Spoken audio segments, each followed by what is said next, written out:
Should I call you? Can I call you Connor? Yeah, Dr. Longo. Dr. Longer. Dr. Longer. Okay.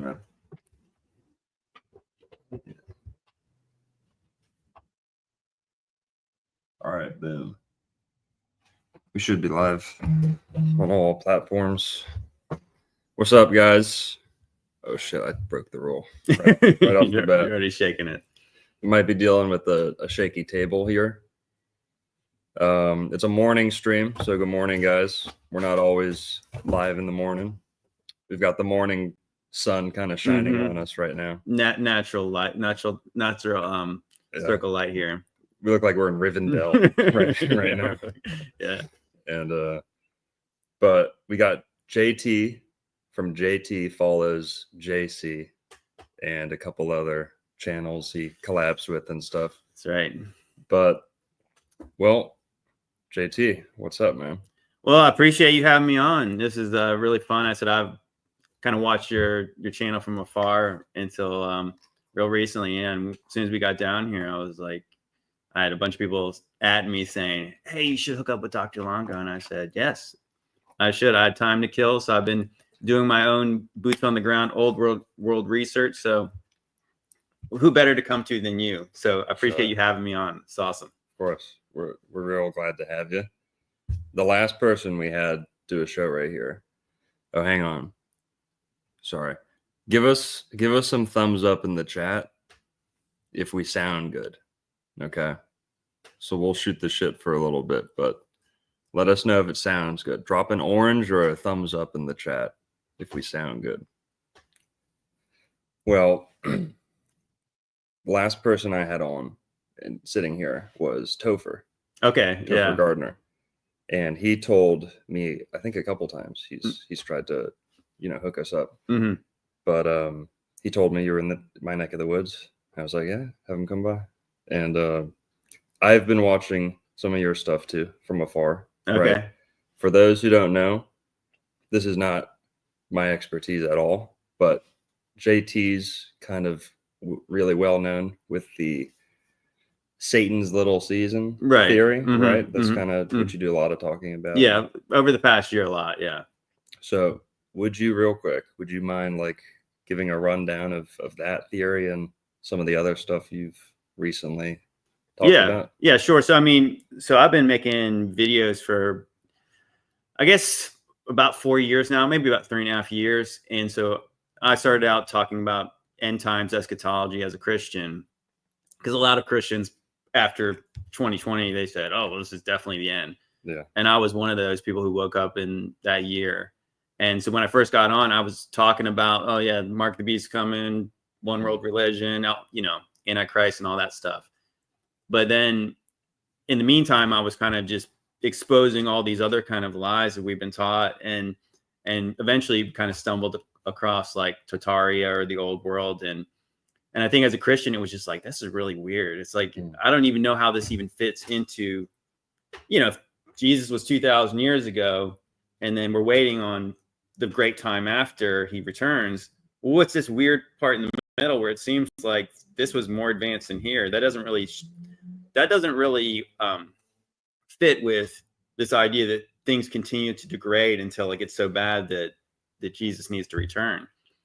And so that was just kind of something I just kind of left to the side. But then a lot of people had kind of put the pieces together. So what if maybe some of the old world is evidence that he did already come back? Mm-hmm. And that's when I started to like kind of revisit the scriptures. And in Revelation chapter 20, it mentions during the 1,000 years, or at the very beginning, the devil is locked up.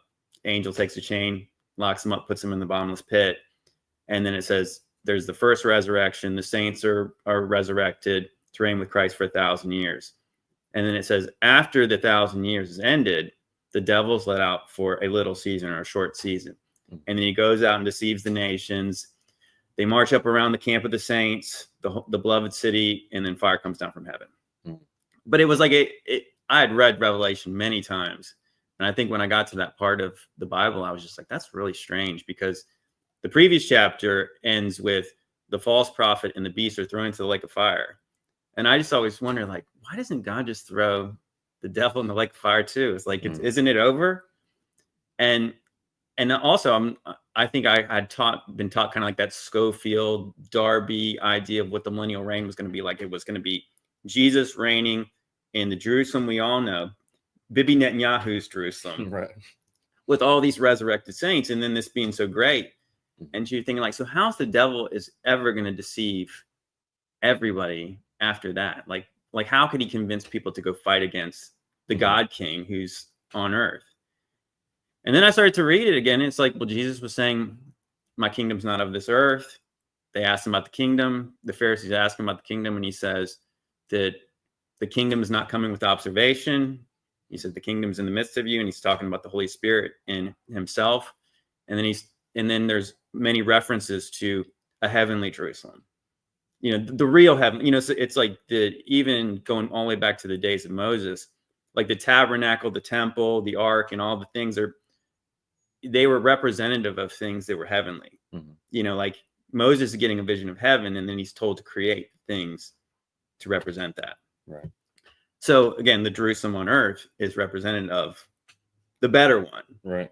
And so with that being said, yeah, like I started to like look more about what Jesus said. And Jesus, if you read the Gospels again, you revisit the Gospels, revisit the letters from the apostles, it's time sensitive. It's like Jesus shows up at a very specific time based on the Daniel prophecies, and he's saying he's going to return to them. And so what's interesting, I just started to make the connections in like Matthew 24, Mark 13, and Luke 21.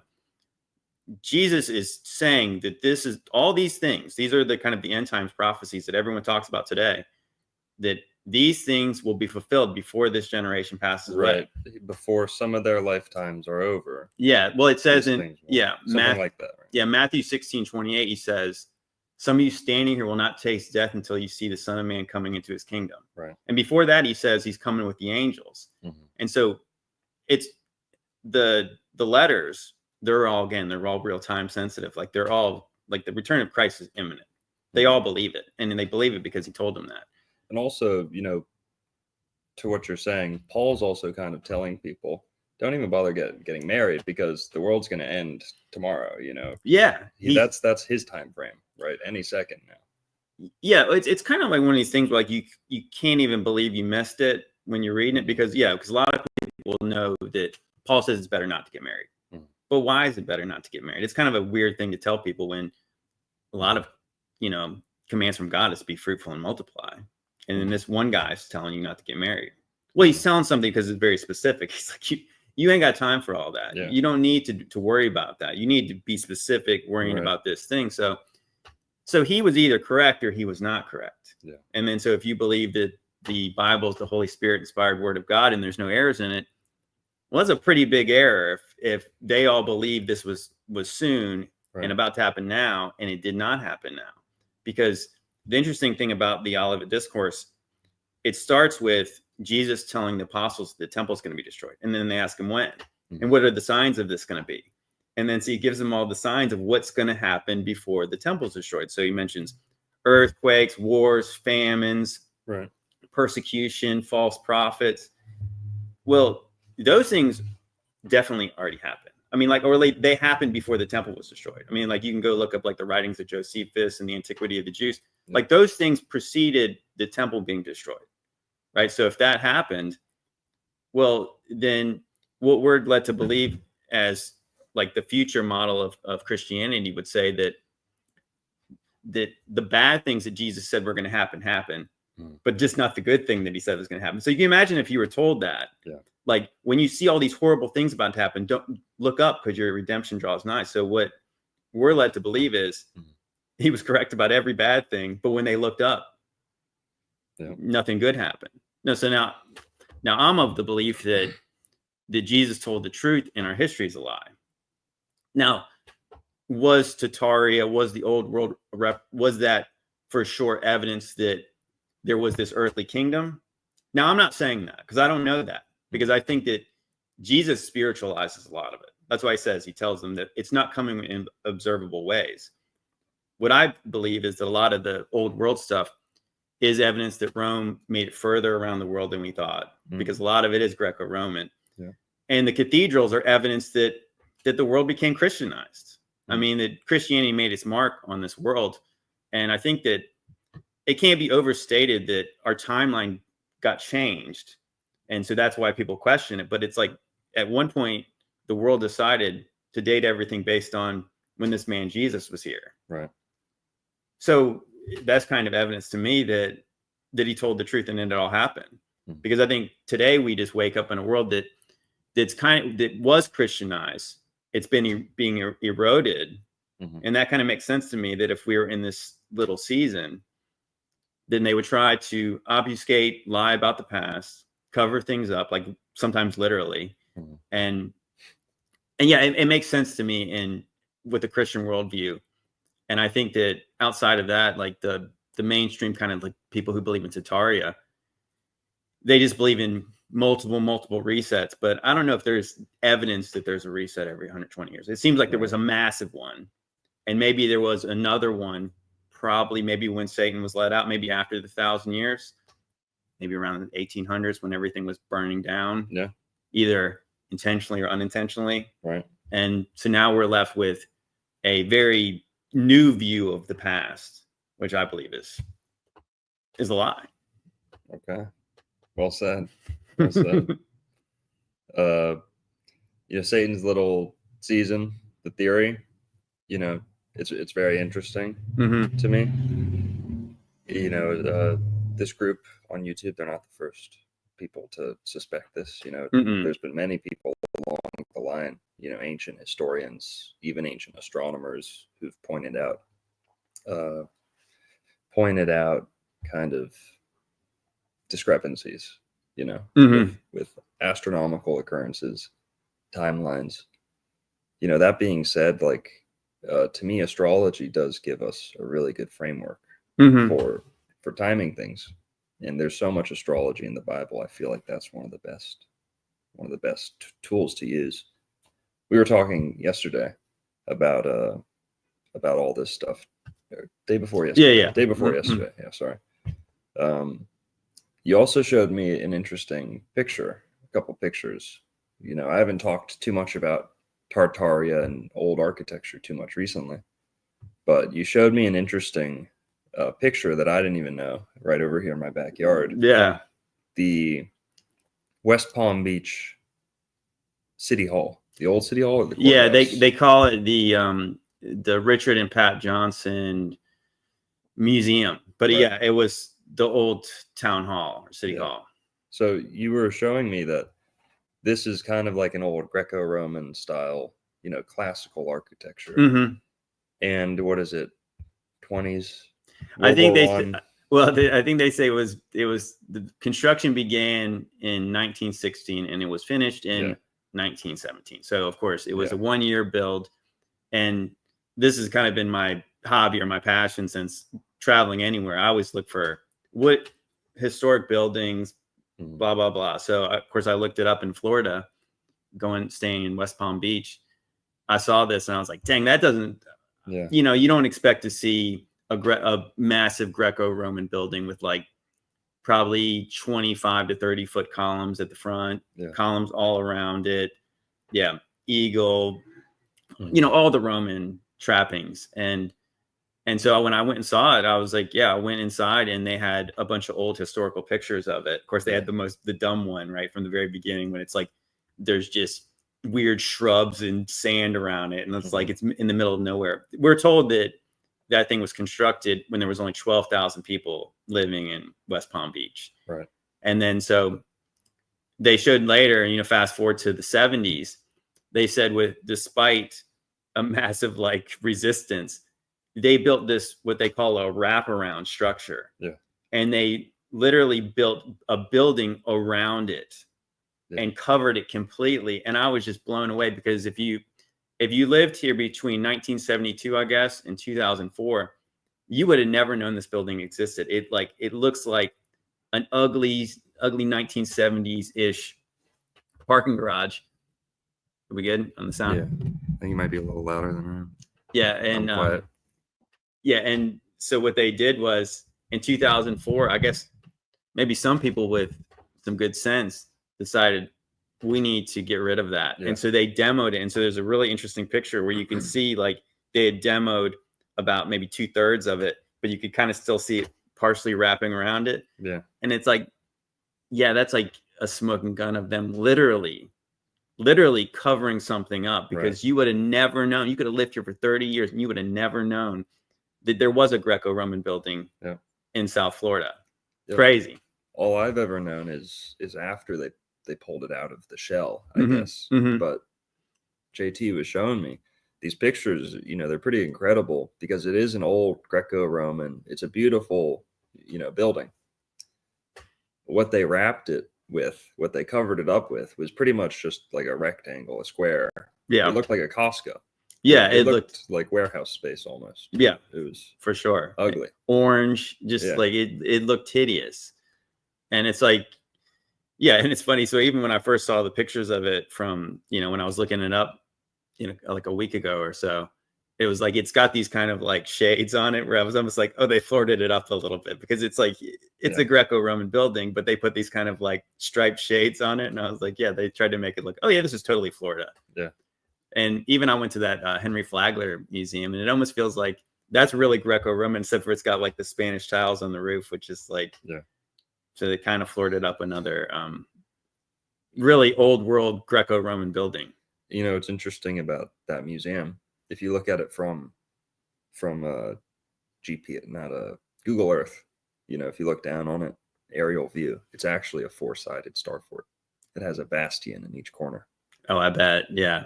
And a court, and like a courtyard in the middle, just about.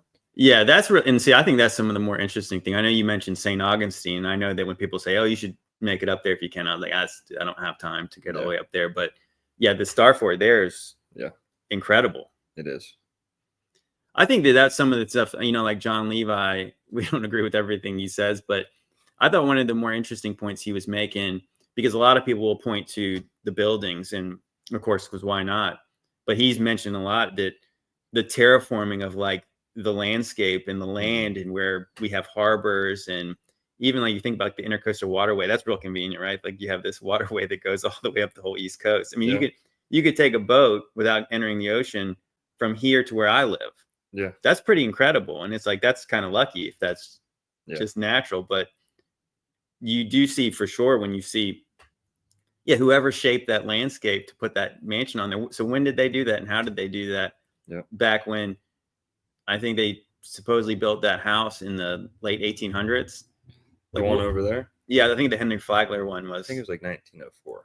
1904. It might be late 1890s, but.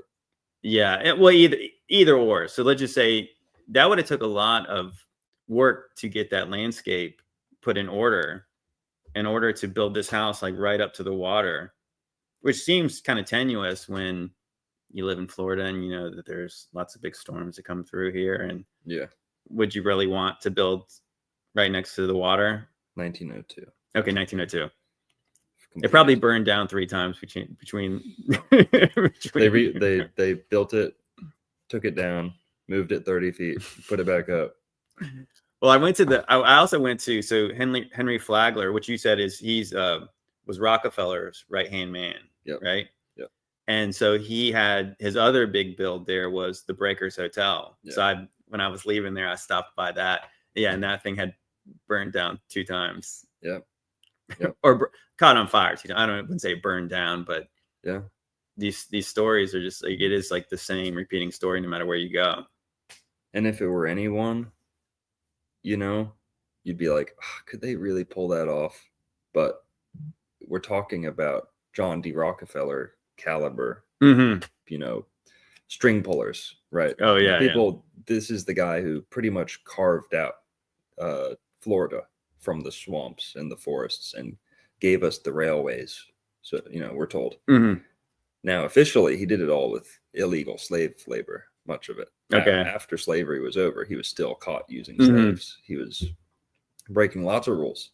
He owned almost every newspaper in Florida at one point. So, you know, if anyone's slotted, you know, positioned to falsify history, I mean, this is the guy. And this is my brother. He's coming. Okay. Oh, yeah, don't worry. What's up, Shane? No, yeah. This is JT.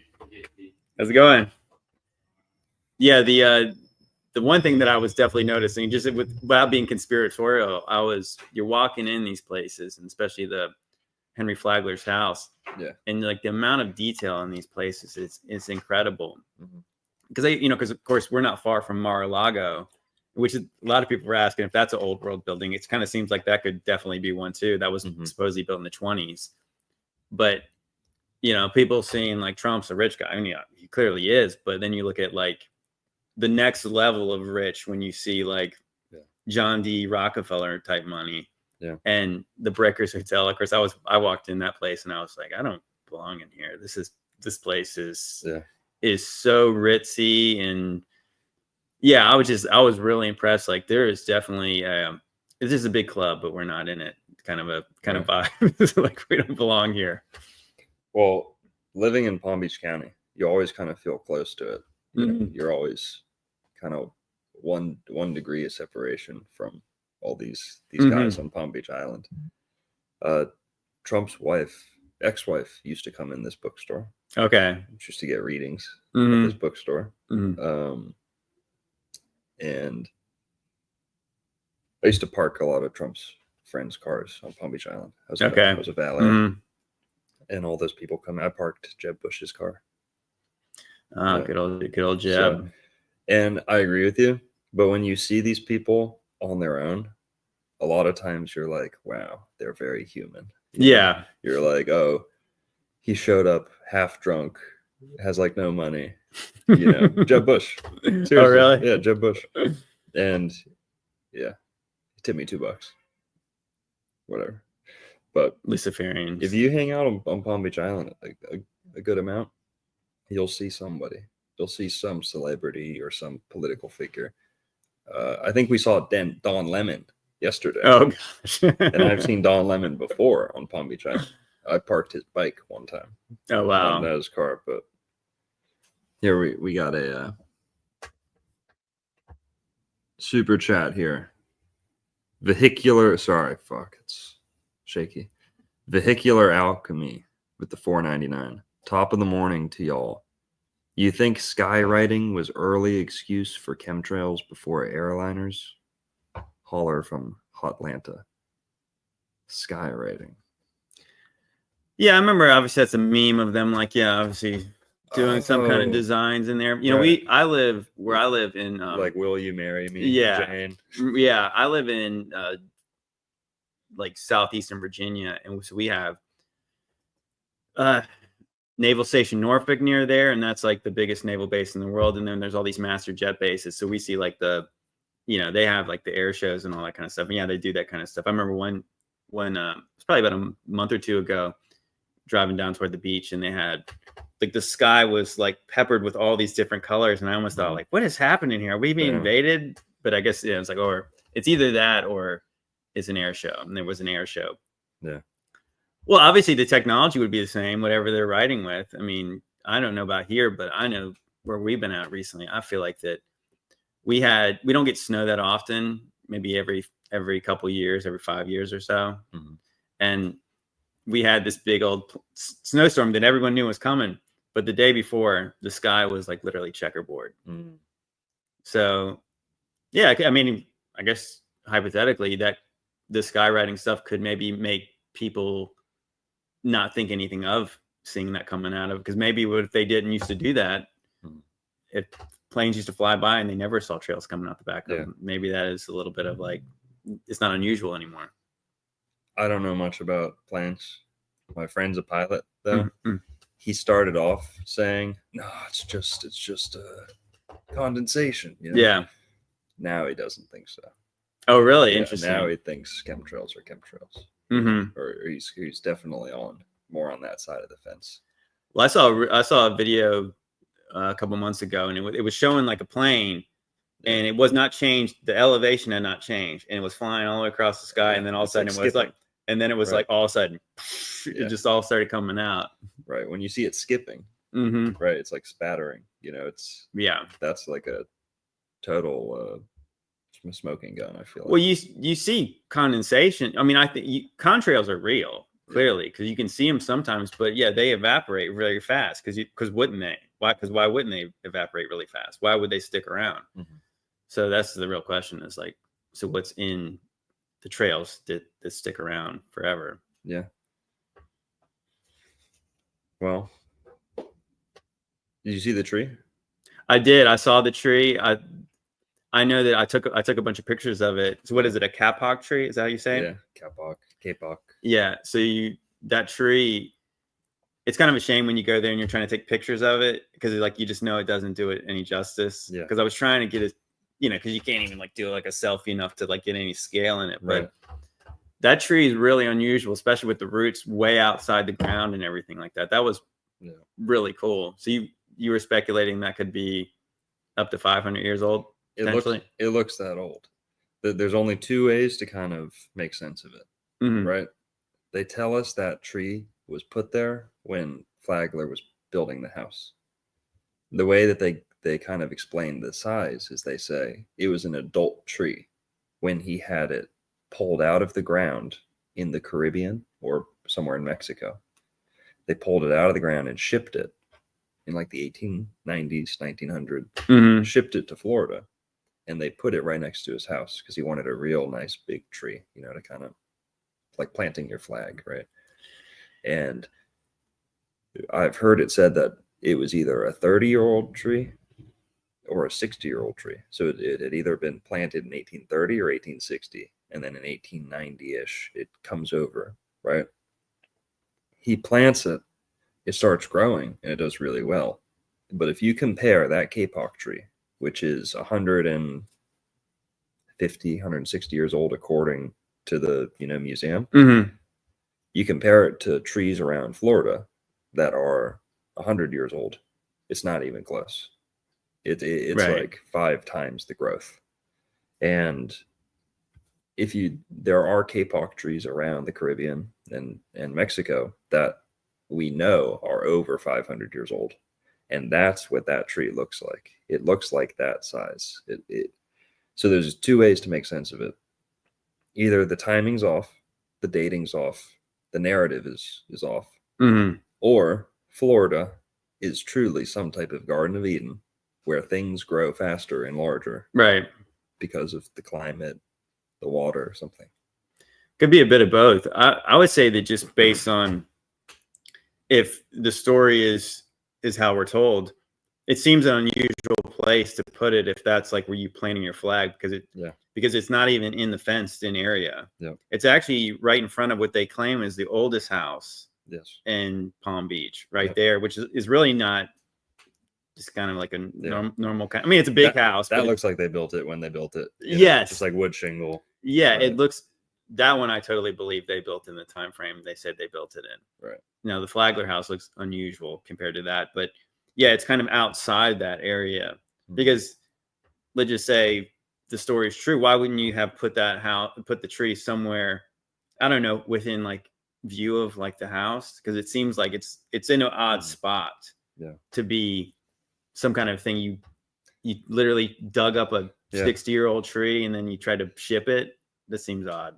There's a little bit of a rabbit hole to it because I like the words. I like to play with words and names.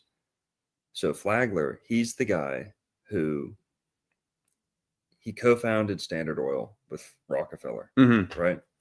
2 Rockefellers, Rockefeller and his brother, and then who I think his name was Bill,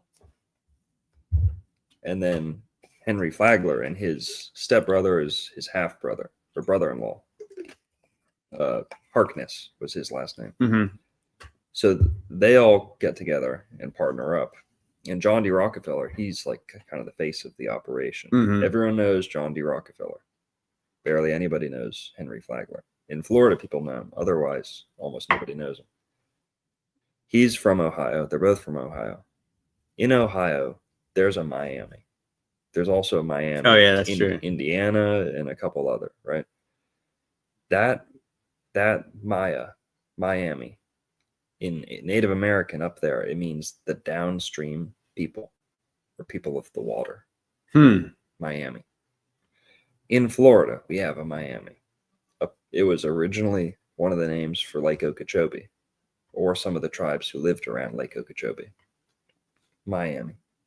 Same word. What does that mean in Florida? It means people of the water. It means big water too. Miami. Mm-hmm. So Flagler, who was a Freemason, that's only recently been confirmed in the last couple of years, proof that Henry Flagler was a Freemason. He's the guy who, when Rockefeller was doing his Jekyll Island business, Henry Flagler had already developed St. Augustine. Then he went down to Ormond Beach. And Rockefeller moved to Ormond Beach. Then he goes down to Palm Beach. And he builds the railroad all the way down here. Mm-hmm. Gets to Palm Beach. Then he gets down to Miami, right? Mm-hmm. So if it weren't for Flagler, according to our mainstream history, the only way down there was by boat. There was like dirt paths. Probably because you had to go through swamp and things, right? Like Yeah. you would not be able to travel by horse and cart. So it was Flagler's railroad that made it possible to go down south into Florida. When he gets down to Miami, it wasn't known as Miami, right? They were going to name Miami Flagler. They wanted to name it after him. He said, no. Name it Miami. So he came up with the name for Miami. Interesting. He said, name it Miami, or else it would have been called Flagler. Now, I think there's a little bit of a connection here because the kapok tree that we're talking about, and I've shown it a lot on this channel. Guys, if you want to see the tree, search Flagler Museum kapok tree. You'll get to see it. Big tree. That is the sacred tree, like the world tree of the Maya. Okay. Right? And Maya, Miami, Mm-hmm. Maya, me. You want Oh. to name it after me? Name it after the Maya instead. And that's kind of just playing with words, but there's something to this. We know also that Mayim in Hebrew means water. Mayim. Mm-hmm. It's one of the most common words sung and spoken in Hebrew. Mayim. In Native American languages, that has the same meaning. What are the odds of that? Yeah, that's interesting. I saw something. I can't remember who the gentleman who he wrote a book about this, and it was something about history being lies or something like that. But he was saying that like I've heard people say that some of the Native American dialects was either based on like ancient Germanic language, and I've heard other people say that a lot of the words are like ancient Hebrew, which it's kind of funny. It's one of those things where, so again, I'm Southeastern Virginia, so we're told about like I'm real close to where the Lost Colony is in the Outer Banks, and even like Jamestown. So the first permanent British settlement was Jamestown. I think it was like 1517 or 15 something like that. But it's funny, like when Roanoke Colony, is that? Roanoke Island is where the Lost Colony was. So that's probably about 90 minutes from where I live. Mm-hmm. But the interesting part about it is like how we're told how like when the settlers get here and they can already communicate with the Native Americans. Like it's like there's no language barrier. Like the Pilgrims and all those are the Thanksgiving story. But how do you communicate with people? They don't have the same language, but maybe they did. Obviously, they must have had some kind of there was some kind of something phonetically or something about it. They could speak to each other. Christopher Columbus, in his private journal, writes he suspected that the Native Americans in the Caribbean had Hebrew lineage. He believed that many of the names of places that he heard around the Caribbean were Hebrew in origin. And he really believed that. And by the end of his life, he had been convinced that the biblical Garden of Eden, was located in the Caribbean. Yeah, that's strange. The other weird connection I learned a long time ago was that, so like the whole story about he thought he made it to Hindustan or India, and that's why everyone's called Indians. Yeah. But that really makes no sense because, first of all, if he's the first person to get here, he thinks it's Hindustan or India. And then he starts calling everyone Indians. Well, I mean, many people Yeah. came after that, and he wasn't British. So when the British people came here, so why do we continue to call everyone here Indians until basically our lifetime, when it became politically incorrect to call them that, right? So maybe start calling them Native Americans. But then if you go over to India, there's the mythologies where they have Shambhala and Agartha and all the places, like they went into this hollow earth space. And you look at the Native Americans here, and their stories are that there was 7 sacred tribes. I believe the Aztecs believe this. And even like, you go out west, and they all believe they came from inside the earth. And I said, that's really unusual. It's almost like, did they get over here and say, dang, there's Indians here from literally from India? I think that it was even, the bad Germans from the 30s and the guy with the funny mustache. I remember thinking it was really unusual that when I heard stories that they had this reverence for India, or they had reverence for the Western. They like the Western movies in America, like the Hollywood Westerns, because they believe that the Indians here were descendants, or they were descendants from the Aryans. So if like a lot of people think, they think Aryans, they think blonde hair, blue eyes, because they think that that guy was just a racist and he wanted just white people. Right. But there's that part of India, like the mythologies of the Aryans, they were from that region, and that's why they were really interested in places like Nepal, and the stories about Hollow Earth and all that. And I thought that's really weird, but it kind of makes more sense that, because that's why would we call them Indians? Probably because they resemble them, and maybe they have maybe there is a close connection there. There's something to this. You're bringing up a lot of good points. Columbus also touches on their name on Indios. A lot of people. Well, here we got a couple tips. Isabella Live 2.0 with $2 Are you kidding me? Canadian money? Can you believe these people? Bunch of bums over here. Yeah, I'm just kidding. Hosers. Thank you, Isabella. Just kidding. Money pays the bills. Jesus paid our way. Ome, O-M-E, capital home, and then capital O-M-E. Ome, I guess. Amen. Thanks, man. Woman. French vanilla with the $4.99. Quote, history is a set of lies agreed upon. Napoleon. Yeah. I agree with that. Did Napoleon really say that? Was Napoleon even real? Yeah, that's the funny thing. So you have all these really profound quotes attributed to certain people, but you ever notice that when you ever really try to look them up, of like when they said that stuff, and most of the time you find out attributed, not recorded. Yeah. If he really said that, or whoever really said that, I agree. He's probably not the first person to utter something. I think actually I saw a while back. You ever heard of Tom Horn? He passed away recently, but he was like a real big time in like the Christian kind of giant Nephilim type research, and he had this really interesting documentary talking about the Anasazi tribe of Indians. Well, I shouldn't say they were a tribe of Indians, because Anasazi is not a tribe name. Anasazi just means ancient ones. So there was this ancient race of people who lived here, and I think the Hopi and the Pueblo Indians claim some kind of lineage to them, but we don't really know who they are. They're the ones who are like, when you have like the cliff dwellings and stuff. I think they said there's over 500 sites that they attribute to the Anasazi. But again, it's not really a unique thing. It's just like you're just saying the people who lived here a long time ago built that. Well, that's kind of generic. But he was quoting this, I guess this guy, this Indian chief that's still around on the reservations. And he basically was saying like that they're trying to take our stories away because history is a manipulated tool for us.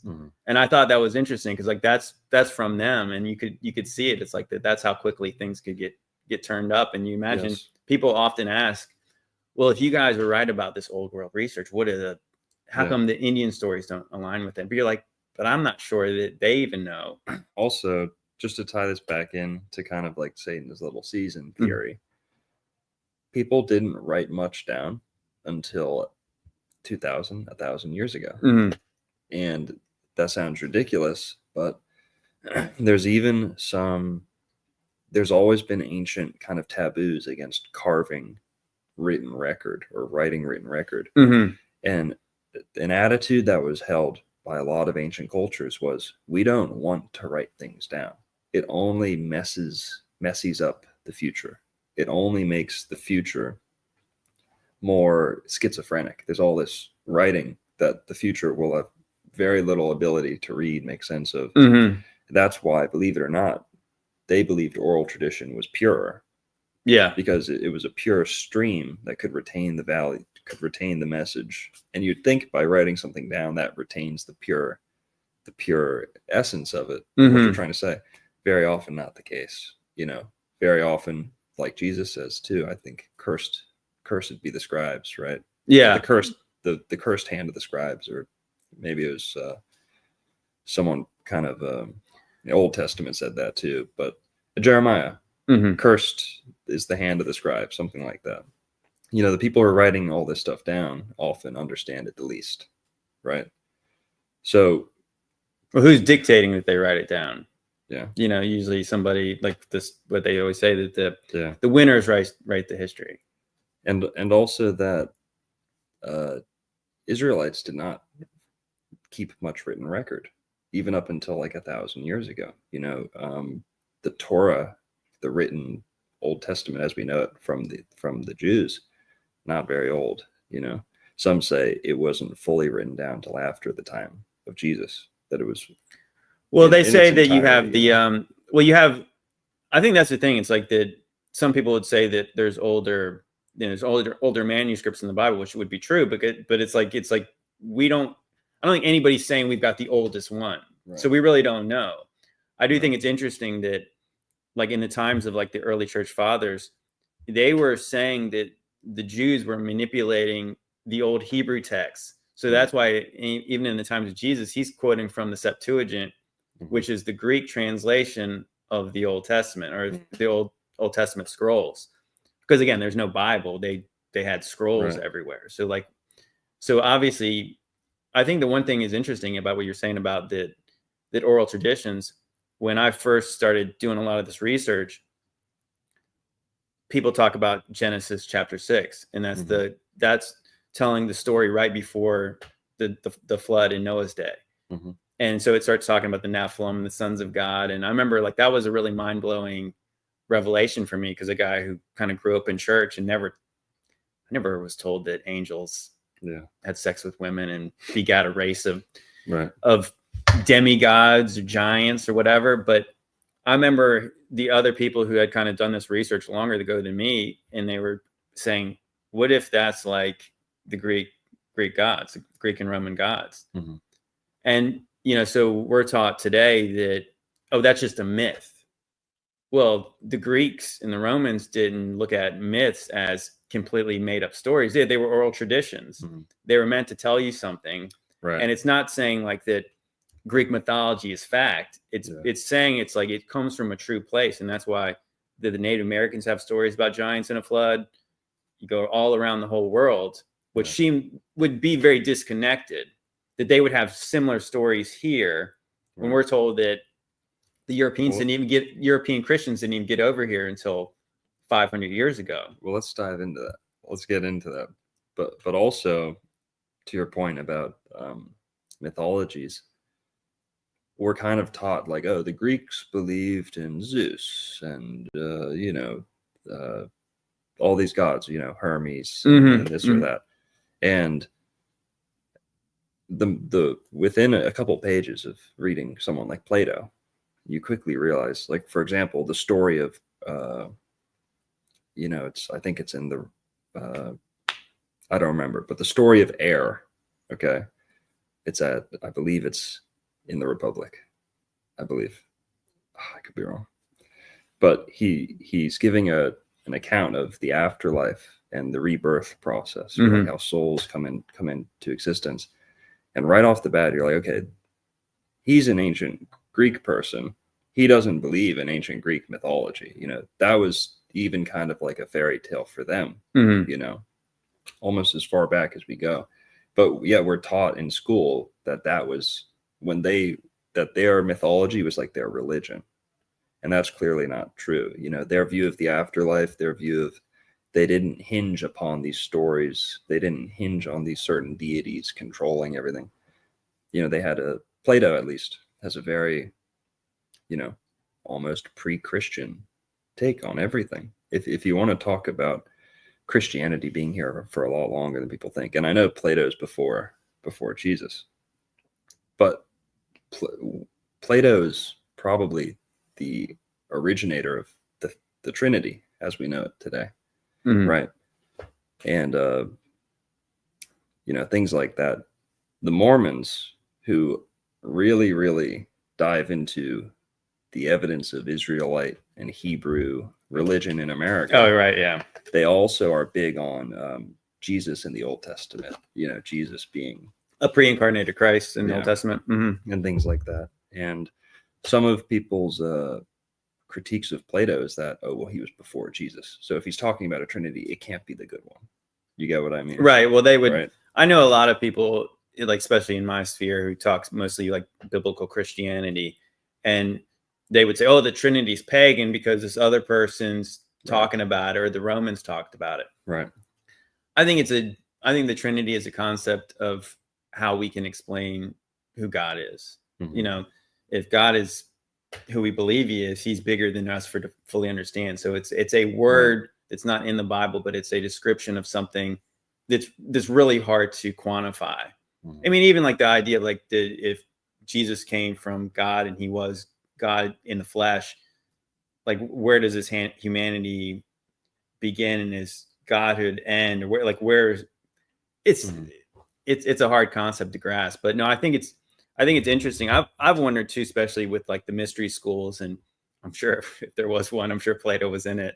That I think that like a good example is like the mythology of how Rome was founded with like Romulus and Remus, and they're raised by wolves and all this. Really, it's like I wonder how much of that was you had this priestly class that was telling a story because obviously they were trying to move the people in a certain direction, but the esoteric beliefs and obviously the stuff that they are holding back, they were always like the priestly class and royal class would always have a greater connection to the gods. Like they would know more about them. So that's why you would need them. So I do think it's interesting, like that if the Greeks and the Romans did so many impressive things, it is sort of weird to think that they were just weird, superstitious people. Like they had real knowledge of things. And I do think, that the mythologies could have been used to control the populace too. But again, I think that they came from a true story. That's why this story of demigods and gods from the heavens it's everywhere. Now, that's why I said it's not fact, but it's a perspective on something that once happened. Because like you have Jupiter and Zeus, obviously it's the same god. Even I think in Marduk is what the Babylonians called him. Right. And was it I thought the interesting, like we were talked a little bit about the mythologies about Atlantis. Well, you had Plato was telling a story, I think, that came from, I think it's Solon. Maybe it was even another. You're right. Solon was the one who went to Egypt to hear the story about Atlantis. And maybe it was Herodotus who Solon told Herodotus, and Herodotus told, I think, Plato. No, it was Egyptian, Solon, Plato, then Herodotus. Okay, so Herodotus was afterwards, I believe. But I thought it was interesting that they come back and tell the story about that Poseidon founded a city. So, but the story came from the Egyptians. Yeah. No, you were right. Herodotus was before Plato. Yeah, so they were saying, but the story was that Poseidon founded a city. But it's interesting, but like obviously that's not in the Egyptian pantheon of gods, but it's like, to me, there was an understanding that these gods were all the same gods. Even I think even the story of Alexander the Great, that he sieged, was it Tyre? And there was this temple there. So there was you think Baalbek. So there was obviously these epic, massive, megalithic temples there. But there was actually a greater one. They said there was an island city of Tyre. And there was this temple to Melkart. And so when Alexander the Great was conquering these people, he wanted to go sacrifice in the temple of Melkart. Mhm. And you're like, well, why would he care about this Phoenician god? Because to the Greeks, Melkart was Hercules. Mhm. So he wanted to go sacrifice there. And then when they didn't let him, that's when they there was this epic siege. But it was like there was this understanding in that kind of realm. And it makes sense biblically. You have Babylon, Persia, Greeks, and then the Romans. Mhm. They're all part of one statue. So they have an understanding of the gods, but they all have Mhm. they all understand that it's the same gods. And this, Yeah. we don't even really know when the Egyptians did And whatever. Also, it's all astrology at the end of the day, because they're all pointing at the same light, and saying, just having a different name for it, attributing different deities to the same kind of source of light is correct. My opinion. Well, I think that biblically, the angels are often either called stars directly or they're represented as stars. Yeah. So it is kind of fascinating. We were talking about the Mazzaroth or the Zodiac, and you have these fixed constellations that tell a story. Mhm. But then you have the wandering stars that Mhm. act independently of them. And it is sort of interesting to think that those are the ones who are represented by this pantheon. Some people believe that those are the fallen angels. Yeah. Because Lucifer is Venus, Mhm. without a doubt. Satan is Saturn, without a doubt. This riles some people up, but Jesus is associated with Jupiter.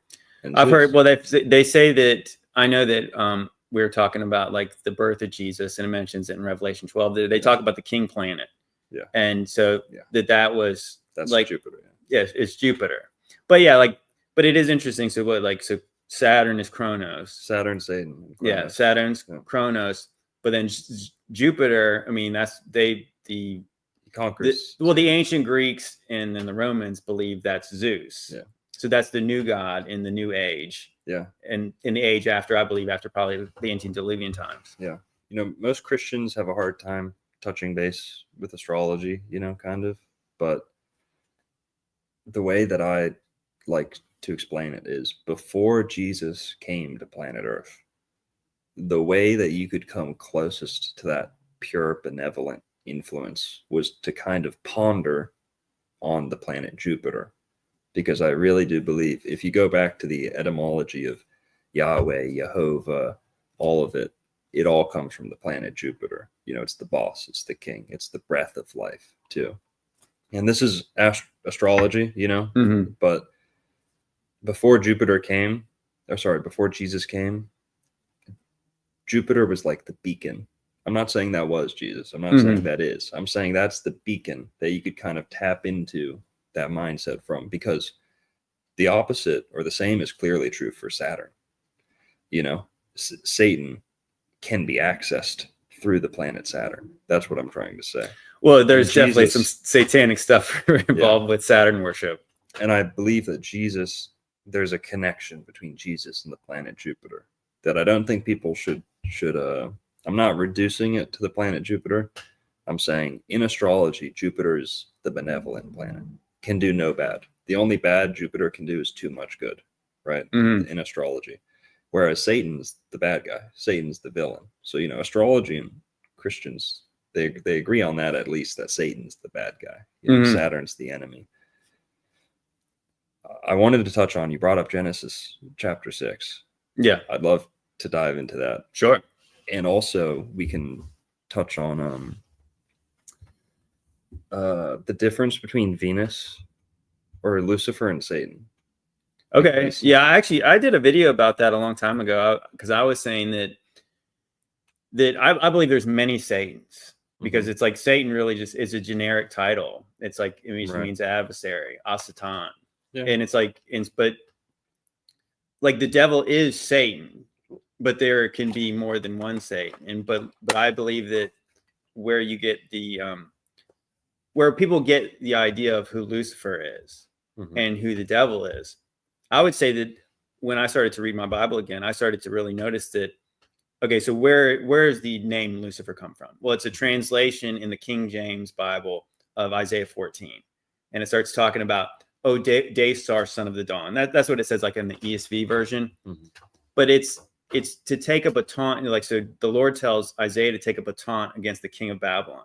And then so he goes into this diatribe about how this being was trying to exalt himself, to put himself above the stars of God, right. The stars of God being the angels. So he was trying to exalt himself. He was going to try to make himself like the Most High. And then so Isaiah said, no, but you're going to be brought down low. You're going to be brought down to the pit. And so I started to make the connections of like that. If you see depictions of Lucifer, he looks just like Apollo. And then you go to like a Revelation chapter 9, there's a king of the bottomless pit, and his name is Apollyon or Abaddon. He's the destroyer.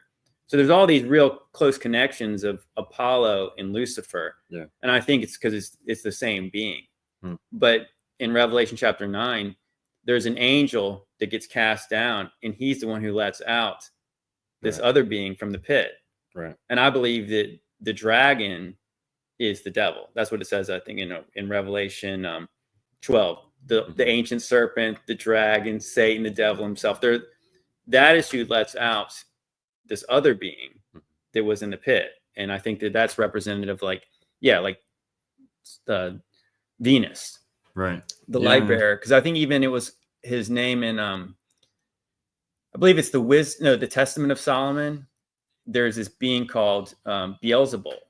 Beelzebul is represent. It has some kind of connection with the star of Venus. But a lot of people, what they do is there's another chapter this kind of famously about the devil is Ezekiel chapter 28, and that's mentioned in this anointed cherub. He's beautiful. He was in the garden until pride was found in him, until he profaned his sanctuaries, and he was cast out. Like, you can very clearly see like the Ezekiel 28 is about this being that's is adorned with all these precious stones. He was prideful. But what they do is they take Ezekiel 28 and they say, this is the same being, but there's really no connections to the two of them. The one being in Isaiah is talking about a man who exalted himself, made himself above other people. And what I find interesting is that, like, you just say like the mythologies of just go with Greek mythology. So Zeus is the father of Apollo. And Apollo is actually, if you look into the mythologies, he's actually not fully a god. He's got some kind of human characteristic. I think either Zeus's wife, Leto, was partially human. So there's like this humanity in this one character, which kind of makes sense because that you have like in the stories of like the Watchers and even in the book of Enoch, it talks about that some of the Nephilim were put in the pit.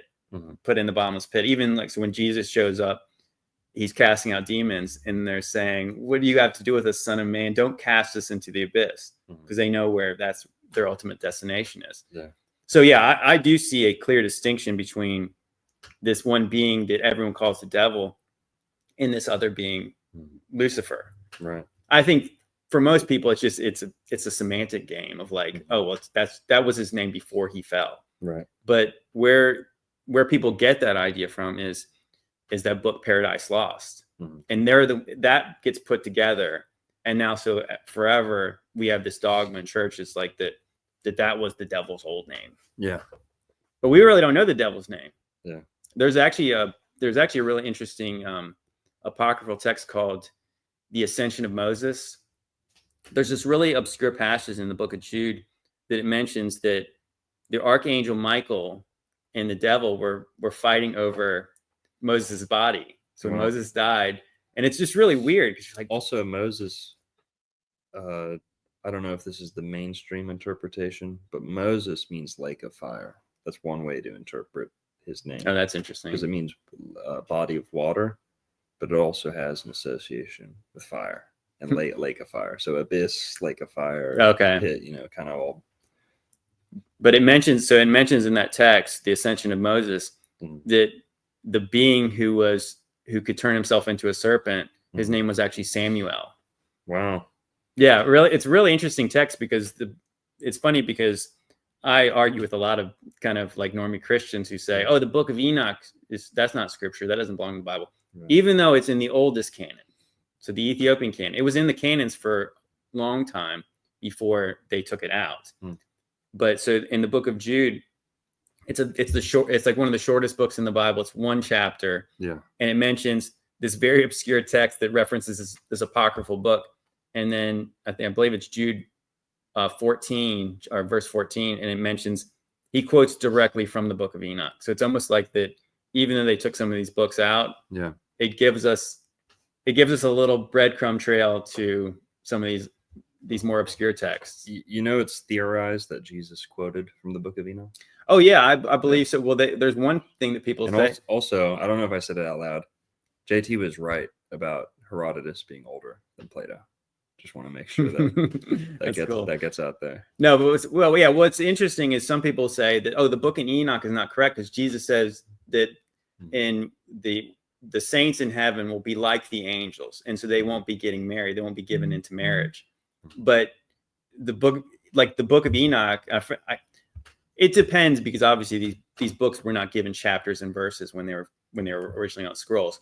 But I think some of the accounts, I think it's like First Enoch chapter 10.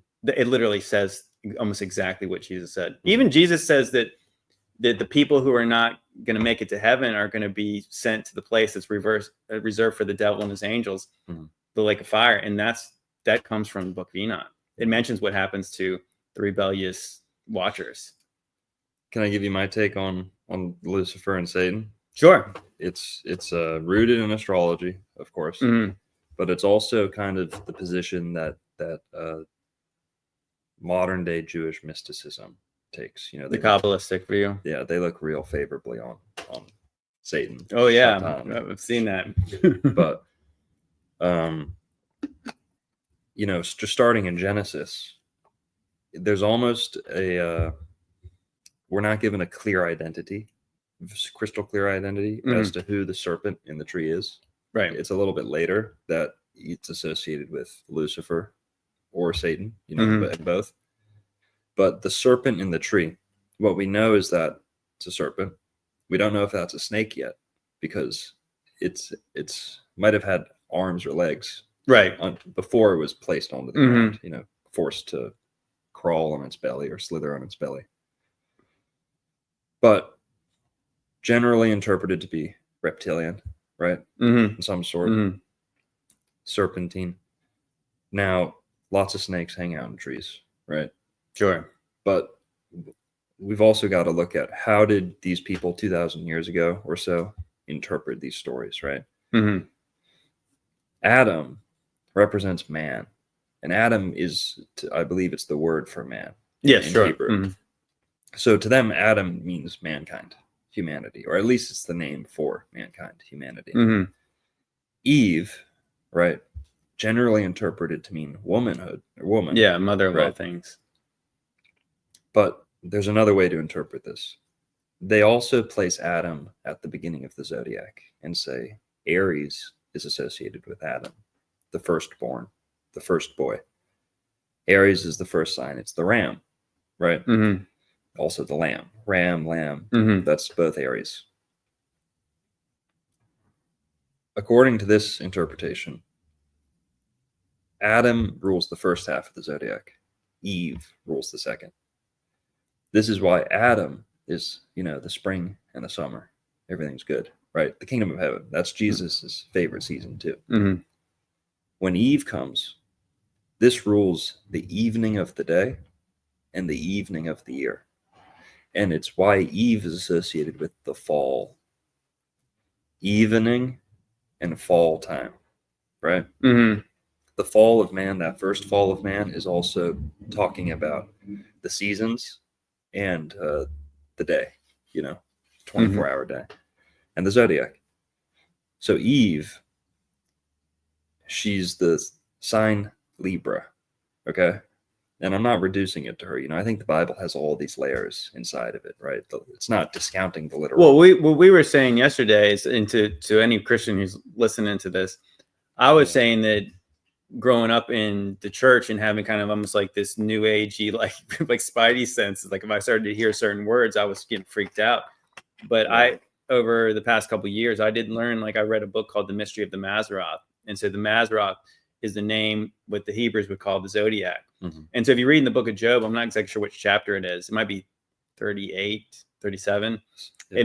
it mentions that like God is basically schooling Job about all the things he doesn't know. Yeah. And he's like, who can bring forth the Mazroth in its season? So it's Yeah. God who's saying, like, I'm the one who's dictating Right. what the story in the sky is. It's also kind of a job interview.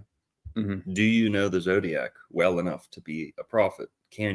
Are you useful to me? You know, can you lead men? Right. Because it's implied that most of the prophets knew astrology. I agree with that. Enough to plan, you know. Also, how does the Christian church determine its holidays to this very day? With astrology, there's no way around this. When is Easter determined? How is Easter determined? Well, it's funny because I'm like one of those people who are like, I'm a little revolted by the idea of the combination of Easter and actually the Passover. And it's all just the spring equinox. Well, yeah, true. You know? What I was going to say though, but yeah, like I agree with you about that. Once you can kind of see the prophetic language, even that you think about like that, there's supposed to be a righteous branch that springs up from the root of David. And then so again, you go to Revelation chapter 12, and it talks about when Jesus was born, that a woman clothed with the sun, with the moon at her feet, and the 12 stars. And so that a lot of people believe, including myself, is that Jesus was born actually in September. He was born under the sign of Virgo. So what is Virgo holding? She's holding a little branch, right? You know, so it's like, where does this language come from? Bethlehem, house of bread. Even the story of like the birth of Jesus, it's that there's these wise men who are following a star, and it's like it's really strange. It's Magi, like astrologers. I think, and I believe that many people believe that those men came from Babylon. Okay, so who was the wisest men in Babylon? Like Chaldeans. Well, before, you know, in the times of Nebuchadnezzar, the wisest of the wise men was Daniel. So you can kind of understand like that in the same way that the Egyptians revered Joseph because he had the ability of divination. Well, I mean, he's not getting it in the way that they were, the same way that the Babylonians would revere Daniel, because Daniel had this direct connection with God. He was telling people what was going to happen in the future.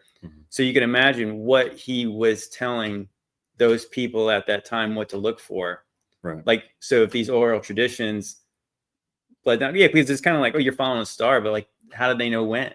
Because there was, again, I said that Jesus shows up at a very specific time. Daniel's the one who prophesied the 70 weeks.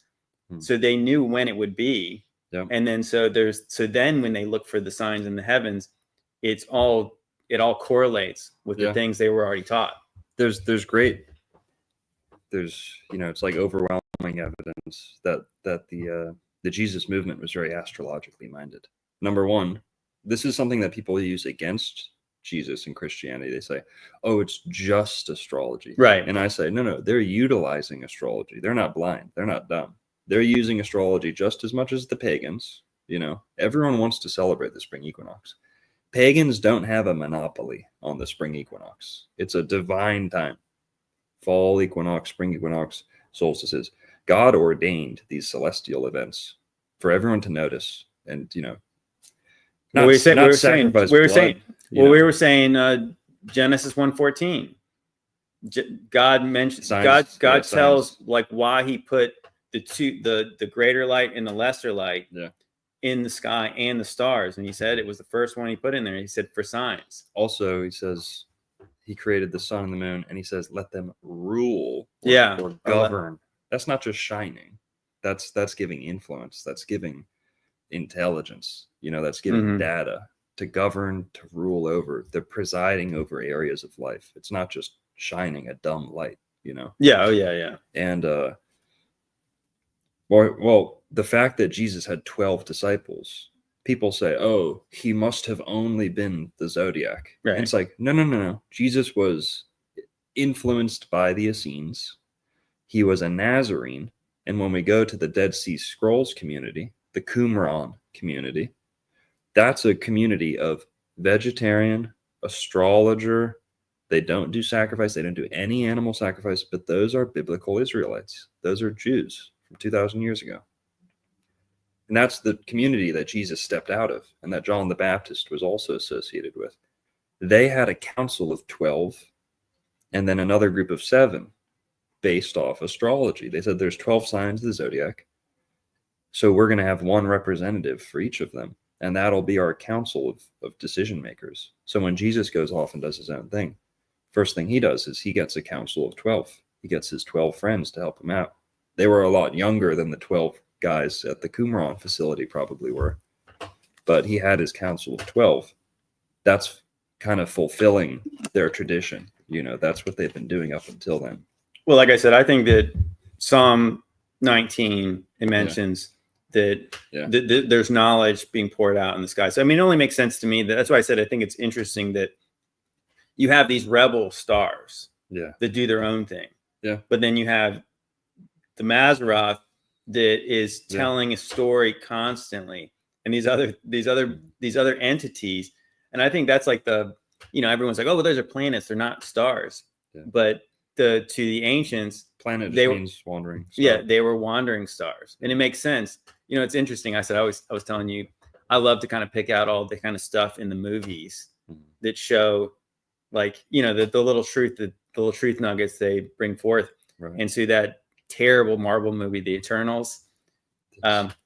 It's a Greek mythology. Well, it's based on older comic books, but yeah, like the Eternals seem really clear that they're representative of the angels. So I think the one girl's name is Athena, but it's more like Athena. Mm-hmm. There's Gilgamesh, Druid, and what was the other one's name is, but yeah, it doesn't really matter.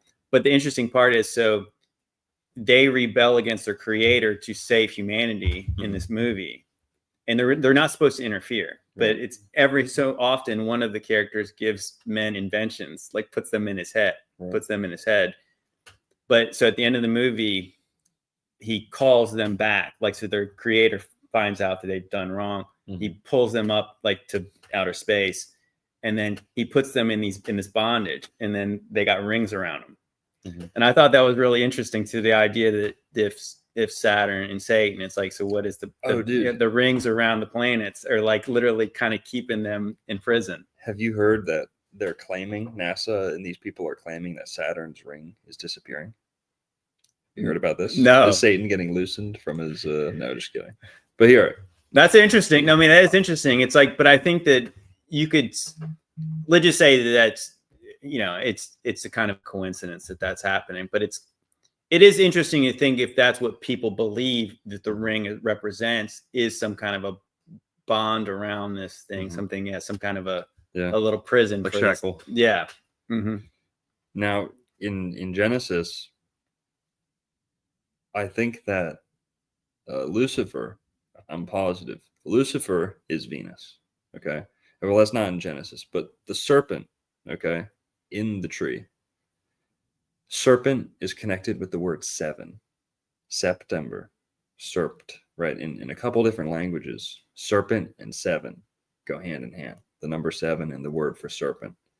And you can even see that in English a little bit. September. Yeah, wasn't September? Serpent. Wasn't September supposed to be this? Isn't like this supposed to be like the 7th month? Yes, 7th month, September, and that would be Libra, the 7th sign of the. Also, do you know this about the months? If you want to know how the months work, astrology. I've learned a little bit about it, but you go ahead.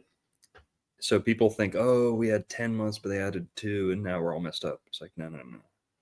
There's always been 12. There's 12 months, 12 sunths. That's the only thing we need to change to. We say sunth instead of month, because a month is 28 days. Mm-hmm. A sunth is about 30, right? It's, you say a 10th is 1 out of 10. A month is one cycle out of the greater, one section of the greater cycle, the month, right? Mm-hmm. So I'm saying sunth. That's something we could change to improve our calendar. Mm-hmm. Other than that, we have a perfect calendar. The Gregorian calendar, chef's kiss. Okay. It's perfect. Seriously. It's astrologically harmonized. September is the 7th month because we don't start with January. If we use astrology to understand the zodiac, we start in March. Right. You start when spring starts. We start in March. Starting in March, April, May, June, July, August. Oh, look at this. September, Yeah. October, November. Mm. Astrology. So if we know our astrology, we're never going to be out of sync because that is God's calendar. That is God's. Another way I've heard it explained. You know Kent Hovind, the Oh, yeah. fundamentalist? Mm. I love him. He's great. He's a Florida legend too. He's not a big astrology guy, but I did a stream with him and he blew my mind when I was like, how do you reconcile all this astrotheology in the Bible? Because I know he's a smart guy. I know he's not ignoring it. And he said, because people say, oh, the Bible's just astrology, right? Yeah. People get a little dose of astrotheology and they throw out the Bible. Right. Mm-hmm. And it's like, no. He says, Adam and Eve didn't have a printing press. They didn't have an inkwell. So God wrote them, the scriptures, in the stars. Yeah, absolutely. That's what I said the Mazzaroth is. Yeah. It's the opposite. People are saying, oh, the Bible is just copying astrology. And it's like, no. Before we had written word, that's where the Bible went. That's where the written word is. It's always been there. It's always. Yeah, in that book, The Mystery of the Mazzaroth, there's people who believe that, well, it makes sense. You think, this is one thing I have learned, was probably one of the first things I learned going down all these rabbit holes, was that the first man was very intelligent. The first men were very intelligent. And if you believe the Bible, you would believe that Adam walked with God, and all the people in Adam's line, like to Seth and Enoch, who went to heaven, and Noah, they had this really strong connection with God. So what do you think that Adam was learning in his 900 years on the earth, where he actually got to walk with God? He probably got to know a lot about how this whole place worked. And so, yeah, I believe that they did know that. And some people believe, that some of the, on Seth's side, were passed down knowledge of this stuff. This I cannot verify, but there was supposedly Seth's line set up these two sacred pillars to represent when the two cataclysmic events on the earth were going to happen. So one was representative of destruction by water, and the other one was representative of destruction by fire. Yeah, and they would have known based on that. And I think that was one of the interesting parts we kind of we touched on a little bit the other day, was that a lot of us, especially in this community, we discount like the timeline that we're on. But to go back real quick, what you said about how our calendar works. It is interesting that some people have said that the Hebrews had a 13-month calendar. No, they didn't, because you can go look in the old text and they got all the months. There's 12 of them. But what they did was, so they had a solar lunar calendar. So it'd be like, you do go by the months, but then you have to correct based on the solstices. And then but a lot of times you'd have this. It's a festival calendar. Yeah, you had a certain type of a, that might be, I think it might have been up to 12 days, but maybe it was less than that, that they would have this extra time. But that was not a month. That was this kind of correction time where, probably because it was probably used for the feasts and all that, things like that. This is how Christians do it too, is people want to choose a festive day for a holiday, right? You want to choose a day where people actually want to go out and see people, right? Not just be compelled to do so. A full moon is the time to do that. You don't have to be an astrologer to know that a full moon is more lively, right? People want to go out more.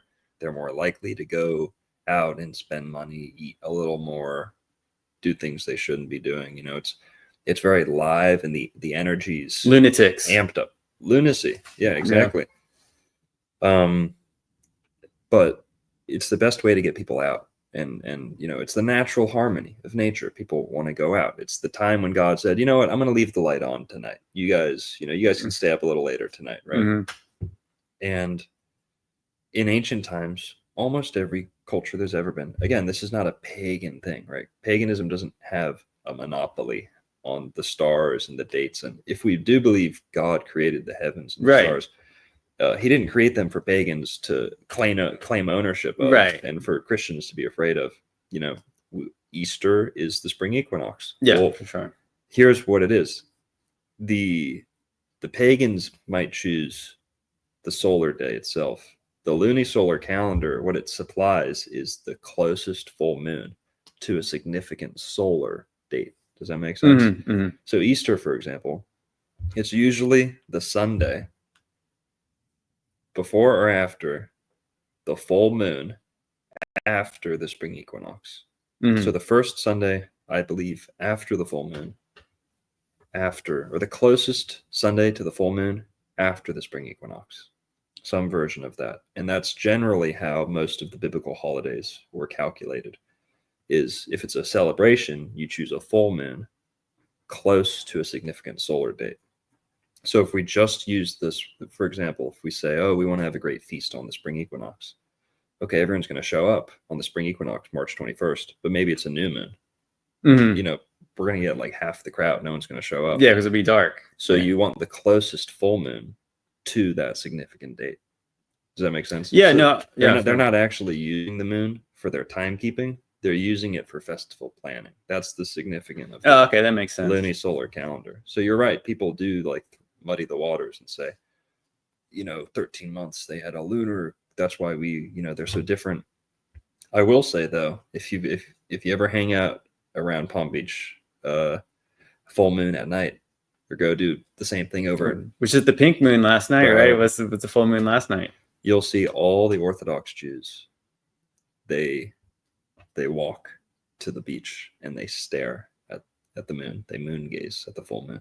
It is interesting. It's pretty creepy. it's like werewolf vampire type behavior. Yeah, that is a little bit odd. Oh, one thing to go back to what you were saying about even representing Jesus. I've heard this, and I think this makes sense to me too. So if I'm not saying that there's not some kind of representation of Jesus in Jupiter, but I do believe that like Jesus is not the sun, the sun, but I do believe that's a representation of who he is. Of course. So if you think about it, so if you were saying that if Adam is representative of the sun and then Eve, evening, the moon, a lot of people do believe that, like that is telling the story of like Jesus and his bride, that the lesser light. And I think that that's where these cycles they complete. It makes sense to me that, I mean, I know that there's people who believe in like the zeitgeist stuff. Yeah. I don't. Yeah. Again, like I believe that these are literal things, and then the celestials are telling the same story. Because I found it really interesting. Like people say often, and I'm one of those, that no, Jesus was not born on December 25th. But it is really interesting to think that they say that on the winter solstice, the sun goes down to its lowest point and it hangs on something called the Southern Cross. Yeah. And then, so what does it do on December 25th? It starts to rise again. So I think that, to me, if God can prophesy and he can write his stories in the heavens, it does make sense to represent it. Like they would say it's a rebirth, but you could easily say that it's a resurrection, and that's what Jesus actually did. And I believe that I don't think that's satanic to say that. I think that that's right. telling the truth of what the story was always intended to be. Right. And also we kind of have to be sympathetic towards sun worshipers, because if we're not very high IQ, or if we don't have the right people to tell us this stuff, or if we haven't spent the time contemplating God on our own, you see how many cultures fall into just blatant sun worship. And that's kind of understandable, because without Jesus, without a clear legacy or tradition of understanding the one good God in heaven, you'd kind of, your senses would kind of lead you to the sun as being this great provider and all these things. And yesterday we were talking about worshiping creation versus the creator. Yeah. So yes, they're worshiping the creation, but wouldn't that be the most glorious kind of placeholder you can think of? The sun is one of God's greatest creations. And until Jesus, this is where I'm going with this, we've always likened great leaders and consistent, disciplined, warm, charismatic people to the sun. The greater someone is, the closer we liken them to the sun, right? Yeah. The shine bright, great, gold, right? Yeah. Jesus might have been the only person to ever live to have been more consistent, more disciplined, more providing, more benevolent, more shining brighter than the sun. Like the sun was the gold standard of discipline and being a man. And Jesus was the one person who exceeded the sun in its discipline, in its, the sun shows up every time. It executes God's will without flaw. Jesus might have been the only human to not just take the sun as a model of like how to be a man, right? The moon is very clearly very feminine. The sun is very masculine. He exceeded the sun in his discipline, in his abilities. And that's, to me, where how I reconcile the zeitgeist stuff with Jesus and all this. There's always been astrological prophecy. People have always looked to the stars and said, this is going to happen. These 3 stars are doing this, so these 3 people are going to come and do that. That's always been around. Jesus fulfilled all that and exceeded the expectations. Is zeitgeist, some of the biggest Christian YouTubers there are have been knocked off their faith by zeitgeist. I know one, for example, Derek from Myth Vision. He attributes leaving Christianity, or he says he left Christianity almost entirely down to, or tracing it back to, watching zeitgeist a single time. And I wish I could reach over and like talk to him, because I'm kind of the other way around. I grew up Christian at a Christian school. Wasn't like super obsessed with it, but I loved Bible class. It wasn't my thing. My parents weren't Christian. I graduate high school. I start getting into astrology.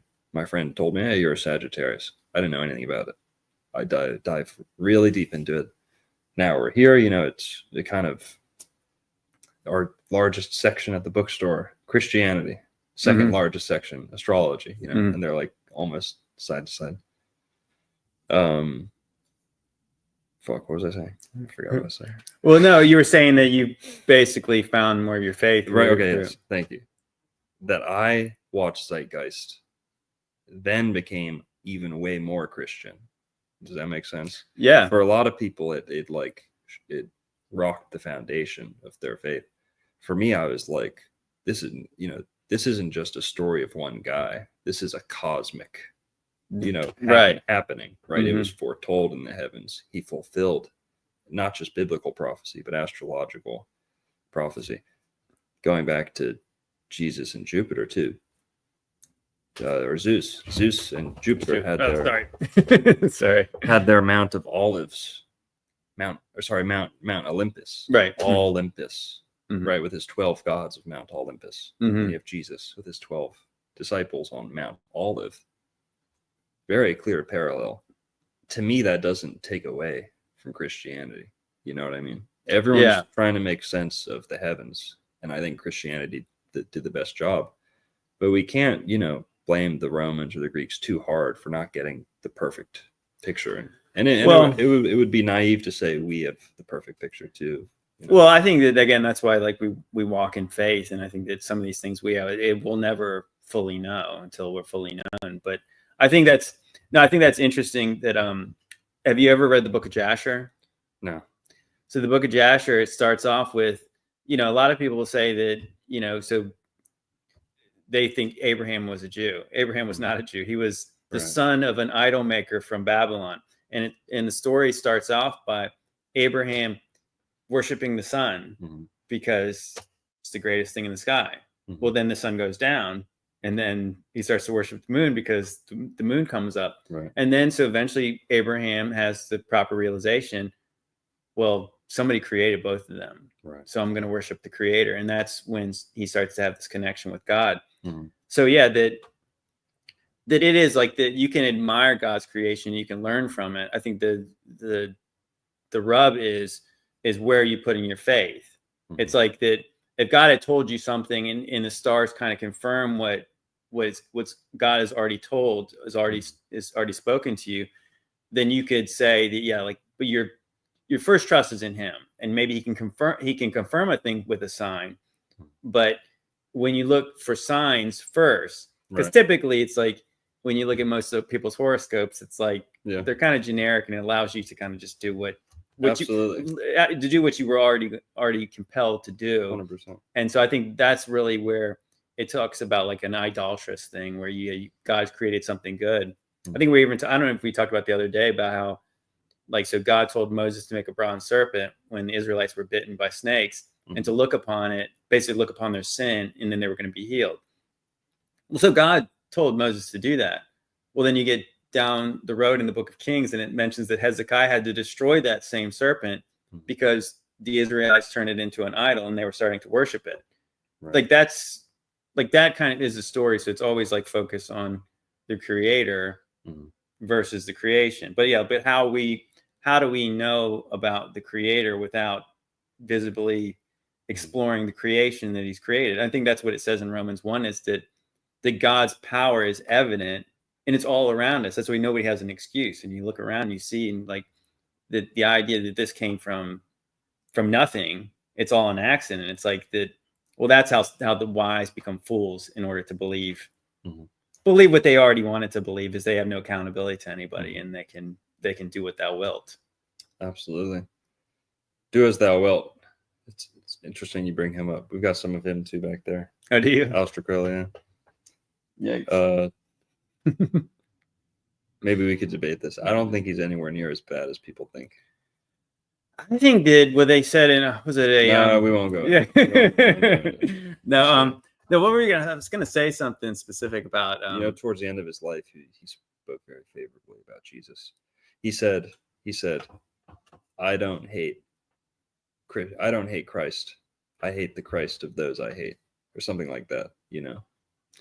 Well, yeah, maybe we should better get into debating him. What was I gonna say? There was before we were talking about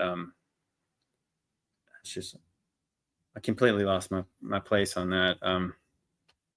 No, but yeah, no, I agree. I agree with a lot of what you said, that there's certainly a story being told in the stars, and it's like it only makes sense because who put them there? Yeah. Now, I think that where the real dicey thing for people who are biblical Christians is, so the devil could co-opt something. So it'd be like you see the most beautiful star in the sky, which would be Venus. And so that's representative of something that we would think is bad. I mean, but God created that, so it's kind of like that. You can appreciate the sun. You can appreciate all the wonderful things that he's created without worshiping it. And it's like but it's, for some people, it's a difficult thing for them to really kind of understand. Yeah, and this is kind of a bad analogy, but it's kind of like having a job. Like you're supposed to be representing the institution or like the company, right? But if you have one favorite boss, if you have one favorite coworker, you start doing what they're telling you all the time. You're not really fulfilling the company's policy. You might think you're doing good, but you're kind of drifting. You're drifting from.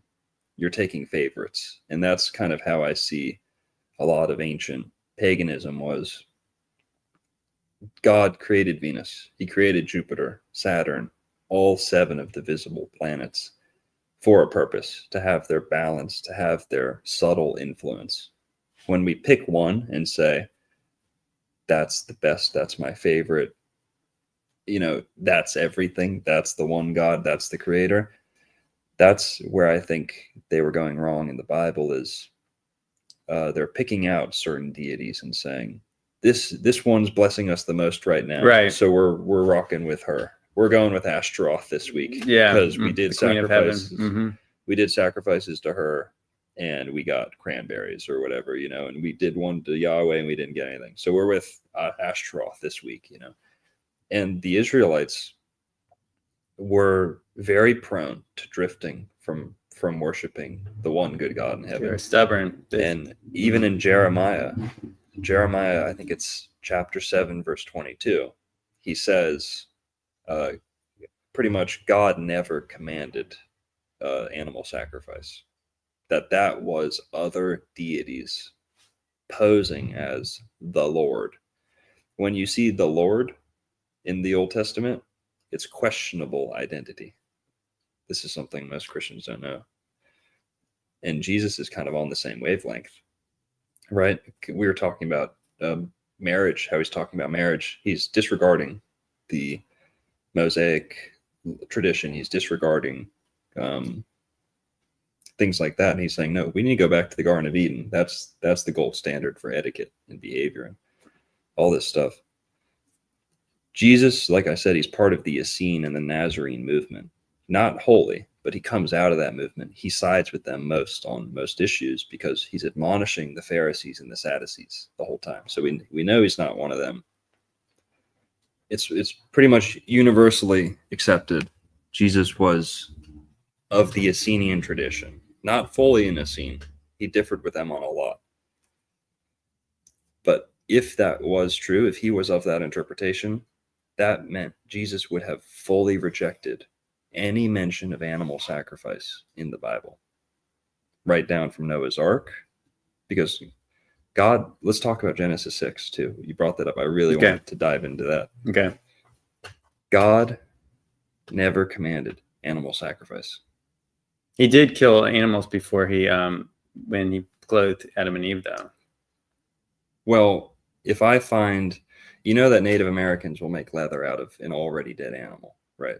It can't happen. Mm-hmm. Where an animal has died, you catch it at the right time and you can utilize its bodies. You can utilize the body parts, right? Mm-hmm.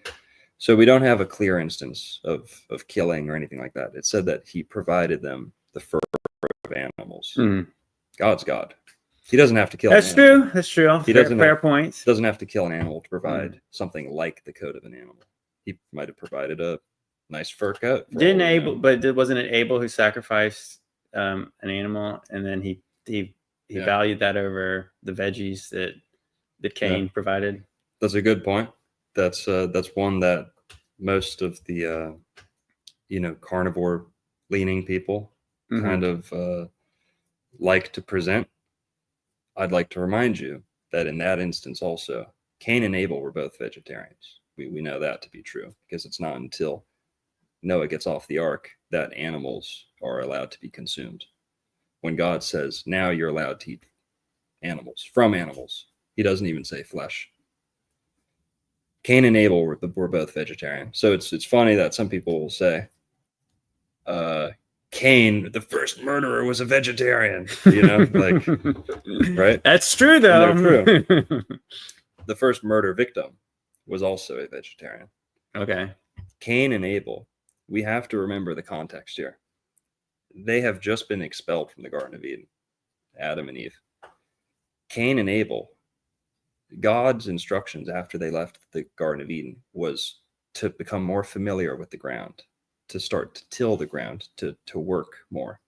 Also, when God leaves, when Adam and Eve leave the Garden of Eden, curses the ground. He curses the ground and he changes the climate a little bit. He tweaks the seasons to where they have, it's not the Garden of Eden. They have seasons now. Yeah. They have fall, summer, spring. And because of that, they have to till the ground. They start having to become more industrious. They're not just plucking from the tree. Mm-hmm.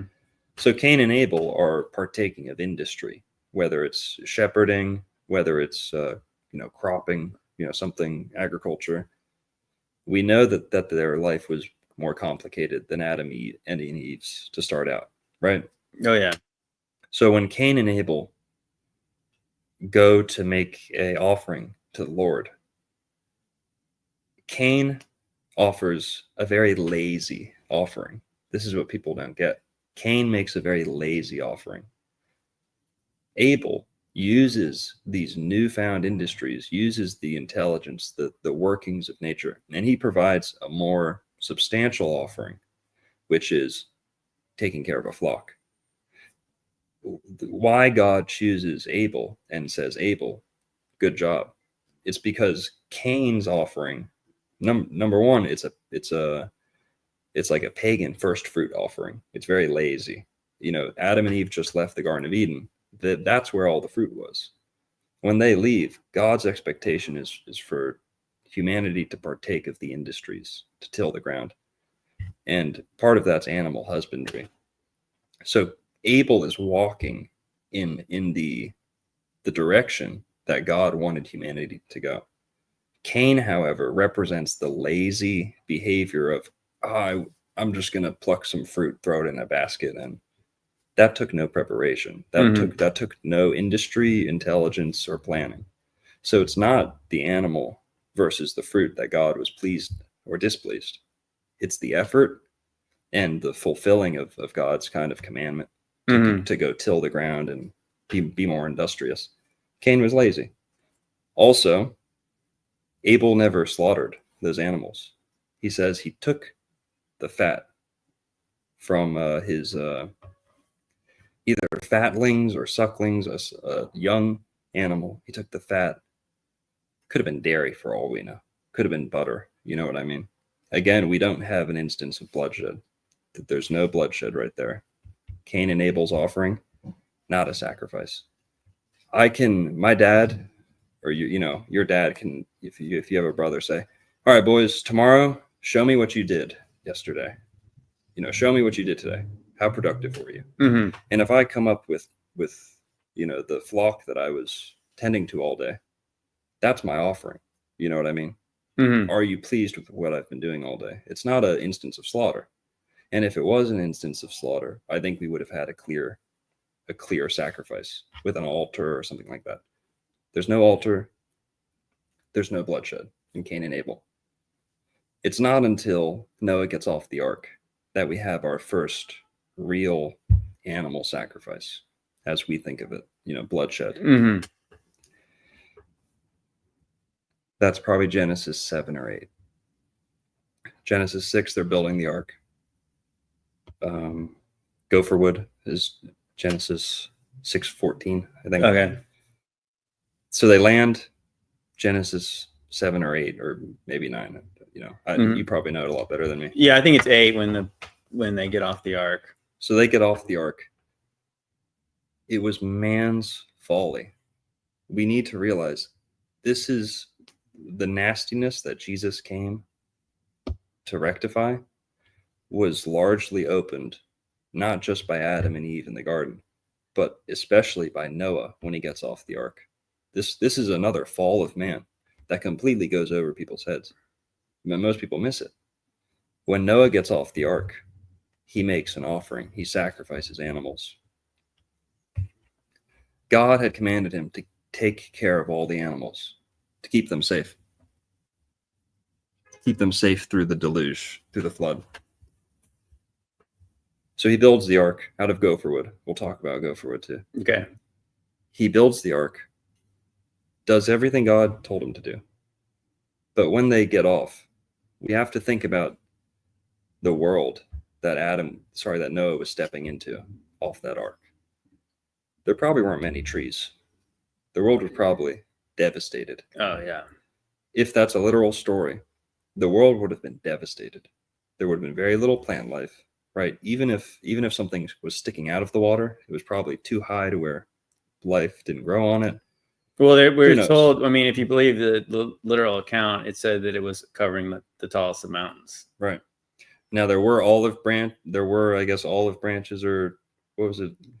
Well, there must have been something left over, because it was basically saying that, that's why Noah sent out a dove to see if it would come back, and it came back with an olive.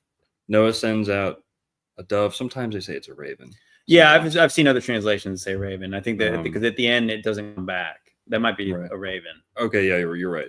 He sends something, it doesn't come back. He sends another bird. Yeah, well, I think wasn't it the first one he brings back something, but that was to tell them that there was still time to go. But when it doesn't come back, it's to say that it's good. Found a tree, it's good. Right. Okay.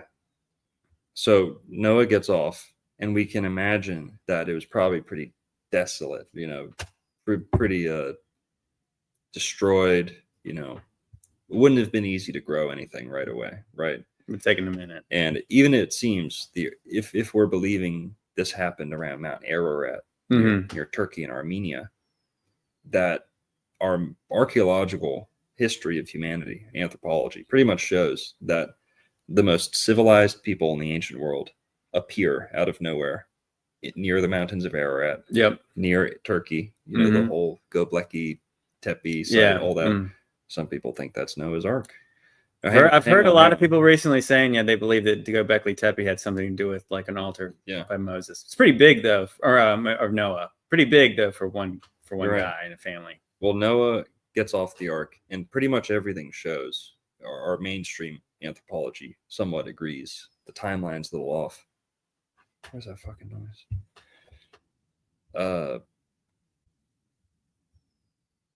I forgot what I was gonna say. Whatever. Noah gets off the ark. Okay. Mm-hmm. God never commands him to sacrifice an animal. I press everyone to go check for themselves. We're almost at 600 people here. Oh, nice. It's good stuff. Yeah. I wasn't Pretty sure. nice. Pretty nice for a Sunday morning. Yeah, I wasn't Thanks sure. for all joining us. Wasn't sure how many people would tune in, but 583. We got Jay Dreamers in the chat too. Oh yeah, love Jay. What's up, Jay Dreamers? What's going on, Jay? Noah gets off the ark and makes a mistake. And this is a fall of man that Jesus is directly attempting to redeem. And most Christians completely ignore it. The church completely ignores it. God he gives Noah a clear commandment. Take care of the animals. Provide for them. Keep your family safe and keep humanity going. When Noah gets off the ark, he violates one of those commandments. He sacrifices animals. He builds an altar, and they start sacrificing animals. It might have been one, it might have been two. It implies it's a couple of different species. At first, this is why most people overlook it, because at first, God smells this. God's in heaven, you know what I mean? I'll tell the story tell it like a story. God's paying attention to whatever, he's up in the clouds. He's all over the place. When he smells the smoke coming up from the surface of the earth, from Noah's altar, he's delighted at first because all he knows is the smell. I'm a vegetarian. I'll be the first to tell you. When I leave the grocery store and there's like a fast food place or like a barbecue place next door, it smells good. Pleasing aroma. You know what I mean? Yeah, I know what you mean. Smells good, know. But when I turn my eyes to see what the source of that smell is, number one, it's probably plant-derived herbs and spices. Probably some seed oils. But there's when I realize that it's flesh, it's nowhere near as pleasing, right? When you recognize what the smell is coming from, right? It's like if you see a beautiful woman from the neck down and you're like, whoa, and then you see her face and it's like butterface, 80 years old, or like, yeah, doesn't match, right? You'd be like, the body on its own, it's beautiful, but what it's attached to, there's better analogies than that. I forgot what I was talking about. Well, it does say that in the Bible, including when Abel is killed, that the blood goes in the ground, and the blood is what's crying up to God. Thank you. That is the biblical definition of adrenochrome. Thank you. God can taste the sound of the screams and the horror in the blood that dripped into the ground, like you're saying. And yes, God's awareness is everywhere, but it's certain events like that bring his attention to a pinpoint place and time. And when Abel's blood hit the ground, God was pissed, When the blood of the animals hits the ground, God is also not pleased. At first, he smells the smell. This is where we get stuck into the blood sacrifice system. This is where we get rabbinic Judaism. This is where we get the soul-crushing debt system, blood debt, sin offering system that mankind was shackled into. Not just the Hebrew tradition. Every pagan tradition on earth has sacrificed animals, a lot. To this day, Muslims, Hindus, not very few Buddhists, but some Buddhists, a lot of Hindus. People think Hindus are like vegetarian and love nature. No. They hate their rivers and they sacrifice animals, a lot of them. The second branch, they just revere cows. The second largest branch of Hinduism demands sacrifice. Okay, they do it regularly. Christianity is pretty much the only world religion that has nothing to do with animal sacrifice. None of it. Clean hands, clean conscience. This all got started with Noah. Noah gets off the ark, sacrifices an animal. At first, God smells a sweet smell, a sweet vapor, right? Mm-hmm. And he says, wow, that's nice. Then he looks down and realizes they're sacrificing the animals that he told them to keep safe. They're not ready to reestablish the earth yet. That's after, when God gives them the Noahide laws. The Noahide laws, God was pretty upset. He's admonishing Noah. People think because the smell was savory and nice that God was pleased. God was angry. God says, now the fear of you will be in the heart of every animal. You are farther from the Garden of Eden than before the flood. You know what I mean? Mm-hmm. And if Jesus' goal is to set us back to the Garden of Eden as the new Adam, it was Noah who pushed us even farther. And God thought that he had chosen the purest family on earth to fulfill his, his will. But he's shocked when he sees how foolish Noah had acted. The first thing he does after being saved from the flood is to kind of disregard some of God's other commandments. He thought he was pleasing God. He thought he was, doing something. Also, there was no olive oil. They probably extinguished all their food reserves and plants and things like that. We know that throughout most of the Old Testament, God's preferred offering is holy incense. When there's no holy incense, Grain offerings too. when there's no holy incense or other grain or things to offer, maybe Noah didn't know what to do and slaughtered an animal, But we can see that God was pissed. He says, now the fear of you will be in the heart of every animal. The animals no longer see you as their friend. You're no longer Adam and Eve in the garden playing with Bambi and, I think this original human fully able to communicate with every animal on earth. I really believe that. Telepathic, whatever. Adam and Eve had a special connection with animals, and humanity before Noah had a special connection with animals. That was violated and taken away from us after Noah's Ark. And God says, now I will demand blood from you for the rest of your generations. This is not a, hey, thanks for the offering, Noah. This is like, you screwed up, and your generations are going to be paying for it. And it's not until Jesus comes to planet Earth and puts an end to that never-ending blood debt. It's like going to a bank. This is what happened. Noah went to a bank and took out a loan. And God said, hang on, I provided everything you need. Why did you take out a loan? What are you taking out a loan for? Now he says, okay, well, you need to pay that loan back to me. How are you going to pay it back? Noah now has to go and take out another loan from another bank. This is what humanity was trapped in for thousands of years, paying off loans, the last loan with a new loan. Does this make sense? Yeah, I mean, the blood debt. I can see that a little bit. I know we were saying even before we got on the air, we were talking about how love covers a multitude of sins. Right. So it's kind of like that. So why would it ever have been condoned in the first place? Where it's like that people who think they're doing something for the right reasons, God is not holding them accountable for things that they didn't realize was wrong. They're doing it for if they thought they were doing something good for God, obviously God's not going to hold them in judgment for doing the wrong thing for the right reasons. You're right, but it was a clear violation of God's previous commandments. Number 1, to tend and keep the Garden of Eden. Number 2, the explicit command to Noah to take care of the animals and his family on the ark.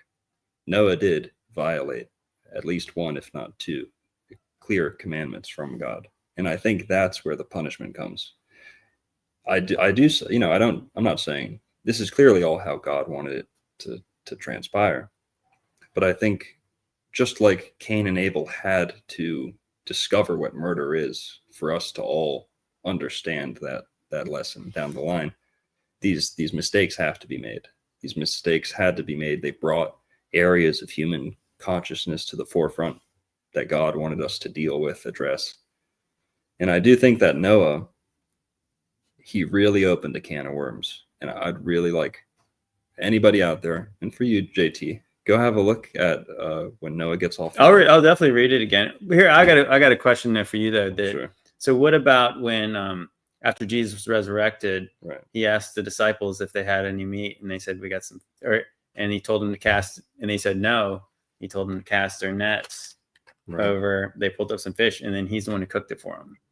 So what do you think? Is pescatarianism, is that okay? So now we're talking about vegetarianism in the Bible. The whole Noah thing, that's just the matter of blood sacrifice. Jesus saved mankind from compulsory. I agree with that, because I know that sacrifice. he was the final sacrifice and there was no need for it anymore. Right. And he was the last bit of, he paid the blood debt. Yes. That's why I said Exactly. we're bought with the price. Yeah.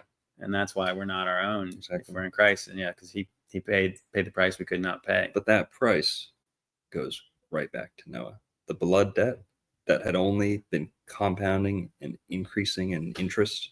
Blood. Mm-hmm. This is what blood is, and debt and currency. Why was it that when Jesus came, they're doing animal sacrifice and money changing on the same table?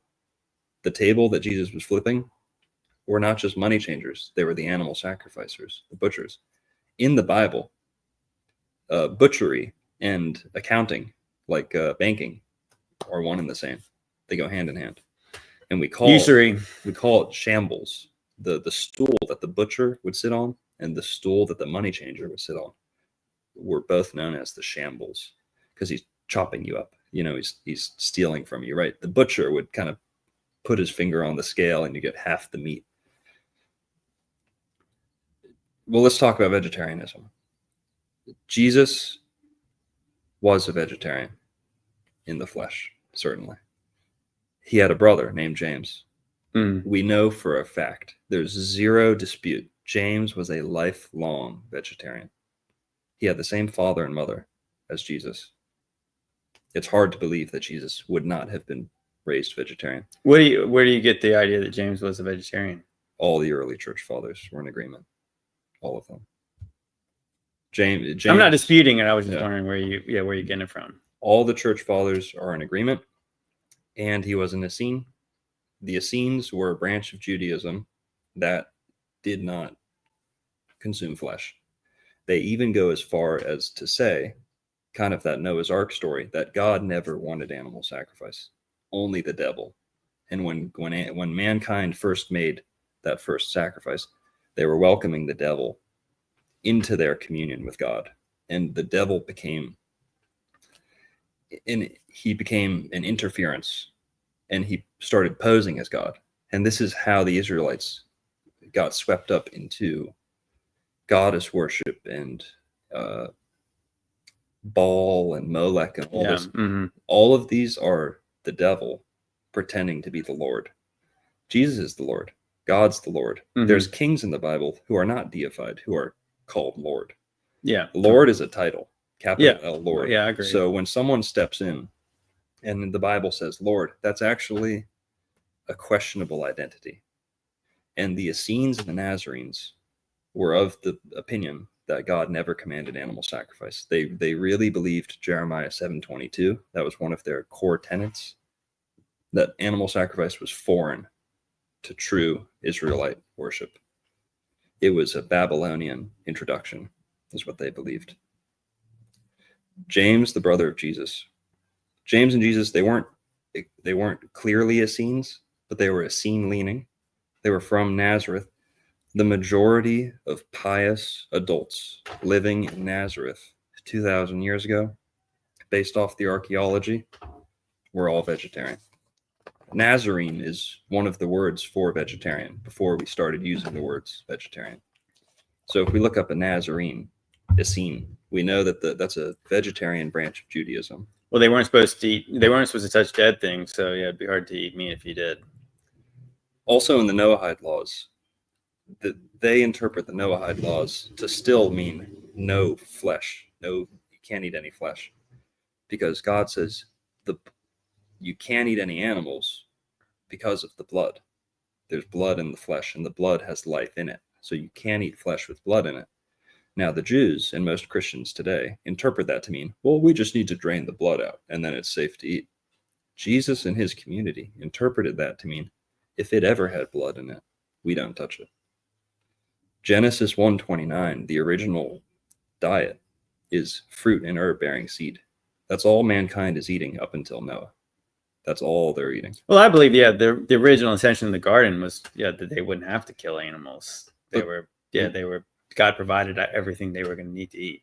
Like you pointed out with marriage, there had been laws and developments, accommodations made to the Israelites and the wandering, Hebrews.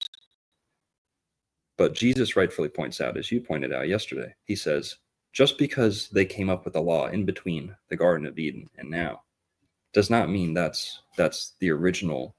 That was not God's intention. That's not our original condition. Mm-hmm. So I think Jesus would really say the same thing about diet, as he would say, yes, God made accommodations to a wicked, sinful nation that was clearly in distress. That's not what he has envisioned for us, though. To be like Jesus, I believe, is to eat on a vegetarian diet. To be like Adam, to be like the new Adam. But what about the fish, though? It's a good question. That was after he was resurrected, too. That was kind of my answer to that is Jesus in the flesh, vegetarian. When he's already resurrected, I mean, up's not even up anymore. Down's not even down. We're like violating physics at this point. He's a heavenly being at that point. Now, what's interesting is I don't want to play the translation game, but the easy way out of that is it's not fish. It's, pesca. This is also a word for honey cake. When you go back to John, well, he told them they were in a boat, so he said, "Cast your net." Is that before or after? No, so in John chapter 21.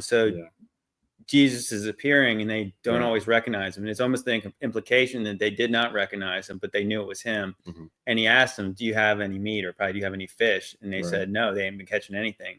So he told them to cast their nets on the other side. They pull it in, and then they go and cook it on the beach. Yeah. I'm a vegetarian.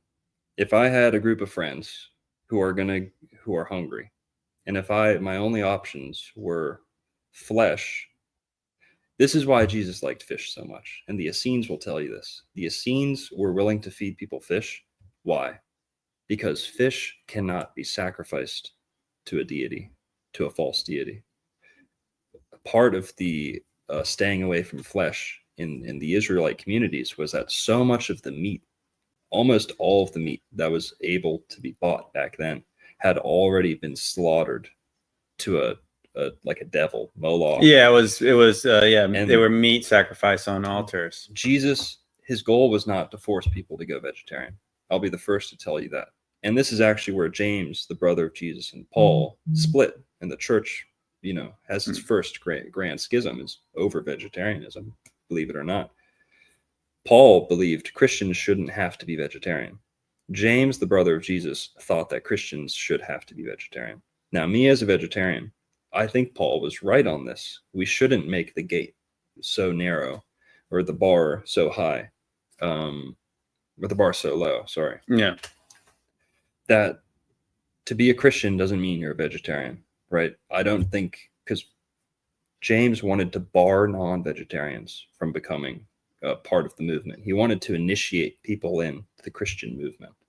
Paul wanted to make it anyone can join. And we clearly see Paul's version of Christianity came out triumphant. Well, they did agree. I mean, I think that's it. I think that at the end of the, and that's what people say, like that people actually wonder if Paul's teaching a different gospel than some of the other ones. But if you read, I think it's Acts chapter 15, they all meet. There's this council in Jerusalem with the apostles and Paul, and Paul's asking, "Am I teaching this correctly?" Yeah. And then they conclude that you're not supposed to. They're not supposed to eat blood sacrifice, I guess with the blood in it. Mm-hmm. I think it's there's not supposed to be any kind of obviously some kind of sexual practice, also involving some religious practice. Yeah. They say James was a lifelong virgin too. Okay. Lifelong vegetarian and lifelong continent. But those were the main things that don't do that. Yeah. Because it was because you could tell it involved some kind of other worship of. Yeah. There's still the old traditions that they were keeping. But I think the main thing is that, if you read especially the book of Galatians, where it's that you can't add anything else to salvation. I mean, it's not like you can choose to do. I mean, I think that's the whole freedom in Christ. You can choose to do things that you believe bring you closer to God afterwards, but that is not how we're saved. And I think even like to go all the way back to circumcision, that God was not requiring circumcision after Jesus came because it's a heart condition. It's a more important thing. So if you say, oh, you have to be circumcised in order to be saved, that seems like a low bar because most people are circumcised in America, so it's not even a big deal. But you're adding something that God did not add. You're right, because Paul also goes ahead and says, oh yeah, whatever they're eating in the shambles, go eat without thought of conscience sake. Whatever they're eating in the cafeteria, the temple cafeteria, go eat. Paul was clearly in direct violation of the Jesus movement. James was the leader of the church at Jerusalem right after Jesus' birth. The Catholic and Orthodox Church have completely written this out. They largely tossed James aside because if Jesus had a terrestrial brother, he could not have been anything special. Well, they tried to say that the Virgin Mary remained a virgin, but the Gospels say that when Jesus gets rejected in his own town, they're like, isn't this the carpenter's son? Don't we know his brothers and his sisters? So so that contradicts that. But I would say that, I think basically what Paul is saying is like that from my understanding here, like some people would be really you can't drink alcohol if you're a Christian. They try to deny that the wine that Jesus made had alcohol in it when all the other wine in the Bible has alcohol in it. Oh, I don't know about that. James, just so you know, the Essenes and the Nazarenes, James, very anti-alcohol. And the wine that they had back then, you barely could get drunk off it. Well, it was the very first instance of wine in the Bible is Noah drinking it and he got drunk. And then so when Jesus makes wine, the master of the ceremony basically says, like, you save the good wine for the second, when typically you bring the good wine out first because everyone's drunk by the time they bring out the other one. I guess the more important part about that is that some people would say, like, if they're trying to be in a legalistic way, it's like I could agree with somebody saying it's better if you don't, right? You could say it's better if you don't eat meat. And I could agree with you. But I guess in the instance where Paul is, like, in the context, he's saying that if somebody's have a stumble of conscience, like it's kind of like if I eat meat in front of you and it's like it's really bothering you, well, that might be a sin on me to do that. But what if it's a situation where you're trying to reach people, so you're trying to meet them where you're at? It's just the same way that Jesus is hanging out with the tax collectors and sinner, and so other people would say, what are you doing over there? You shouldn't be with them. You shouldn't be partaking in what they're partaking in. But he's saying it's the sick that need a physician. I think that's kind of what Paul is saying. It's like that if I can reach you where you're at, there's a higher truth that I need to get to. And I don't want to make a boundary between you and myself by saying, oh, well, he's drinking alcohol. I can't be there. Oh, you eat meat, then I can't, because I can reach you. And then after that, we let God work on your heart. And so, because it's kind of like that, oh, well, I'm not going to hang out with you because you've got this thing that I don't do. But it's like, but I'm trying to get your heart. And it's like, if I only dealt with the people that were fully on board of all the things I do, well, I would not reach anyone else. Right. So I think that was the main point of that.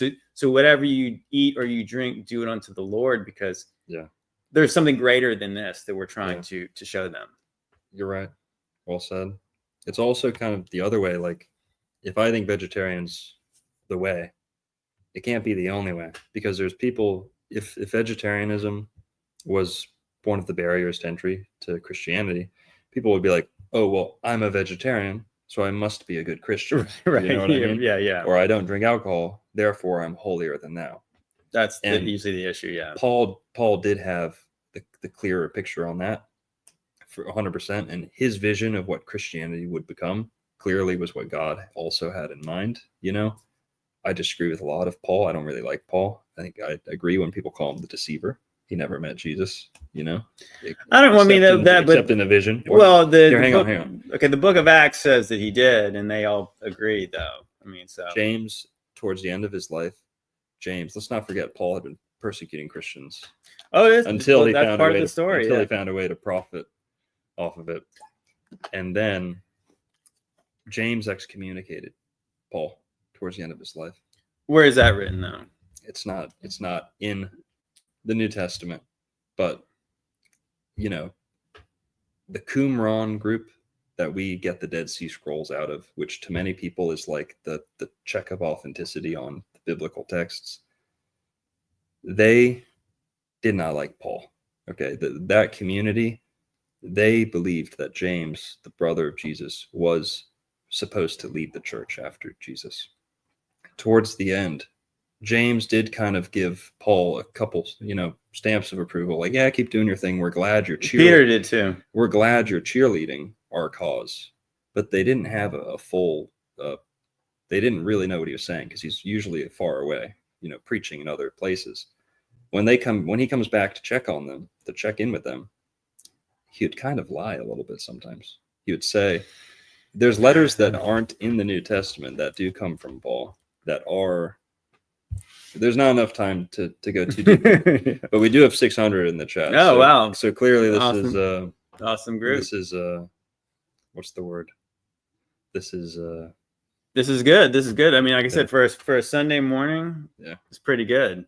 I wanted to say real quick though about the wine, right? I'm not denying that alcohol has always been alcohol. It naturally occurs in grapes, right? Mm-hmm. The grape is very special. It's one of the few things. Do you not drink alcohol at all? I've never been drunk in my life. No. That's good. I mean, I would say that's a good thing. I don't think that's a bad thing. So you are aware though that there was no such thing as, unless you're at a spring 2,000 years ago, there was no such thing as traveling with clean water, right? You're aware that like caravans in the ancient world, all they had was alcohol. All they had was rum, wine, something like that. Because 2,000 years ago, I don't want to say they didn't know how to keep things clean, but we do know that they had big issues with sanitation in the ancient world. Wine was created, and ale and mead and all these things was created as a tool of hydration, number one. It has naturally occurring alcohol in it in order to stave off infection and bacteria. It also says in the Bible that it's to make the heart merry. It probably does. A little kombucha will get you in a little bit of a good mood. I would say that. Well, I mean, I think that's the whole context is that you're like, we're not talking about condoning drunkenness because the Bible is very clear about not condoning it. But that's why it says don't have too much wine. Yeah. So what's too much wine? Enough to get you drunk. So whether it's stronger wine or lesser wine, the line still needs to be where you're not getting drunk, because I don't think that's healthy for spiritually or physically. You're right. Well, hey, we're at 2 hours here. We got to open up the bookstore. We could talk all day, I'm sure, but he's got a busy day. I've got a busy day. JT. Yeah, it was a lot of fun. I appreciate you guys all hanging out with us. This was this was the man, the myth, the legend, Dr. Longo. Thank you for having me. Thank you welcome me into your state. Of course. This is awesome. Florida's proud to have another great teller of truth here, right? Blessing us with his presence. Guys, go check him out at JT Follows JC. Yeah, you can pretty much follow me everywhere. Like, so obviously if you guys are connecting on YouTube, if you put a link in there, just check out the YouTube channel. But I'll have a link in my link tree. I'm pretty much JT Follows JC on everything that you can find me on. So check out the podcast.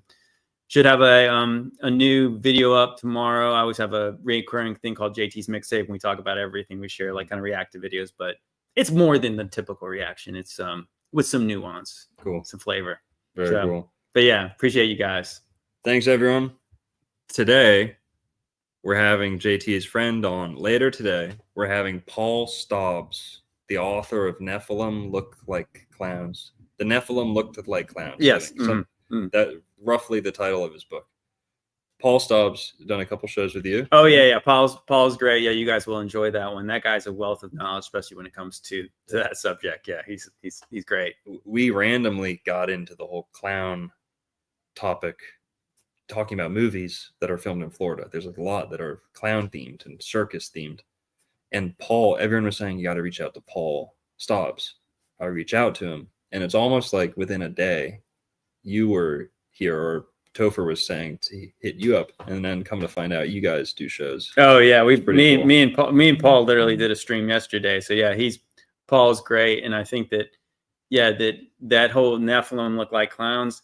I remember the first time I had him on, and I thought, I remember first seeing his first thumbnail before I ever really knew who he was, and I thought that's really clickbaity. Right. And then then once I started to learn a little bit more about him, when I had him on the show, I'm like, this is like an airtight case. I think that he provides, because it is a funny thing. Like, it is. Why does anybody think clowns are funny? Yeah. I mean, because we know there's a lot of people who find them creepy and terrifying and scary. Yeah. So this is why.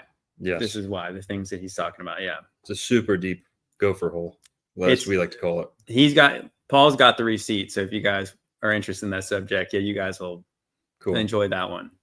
4 p.m. today, when the bookstore is closed, we're going to have Paul on.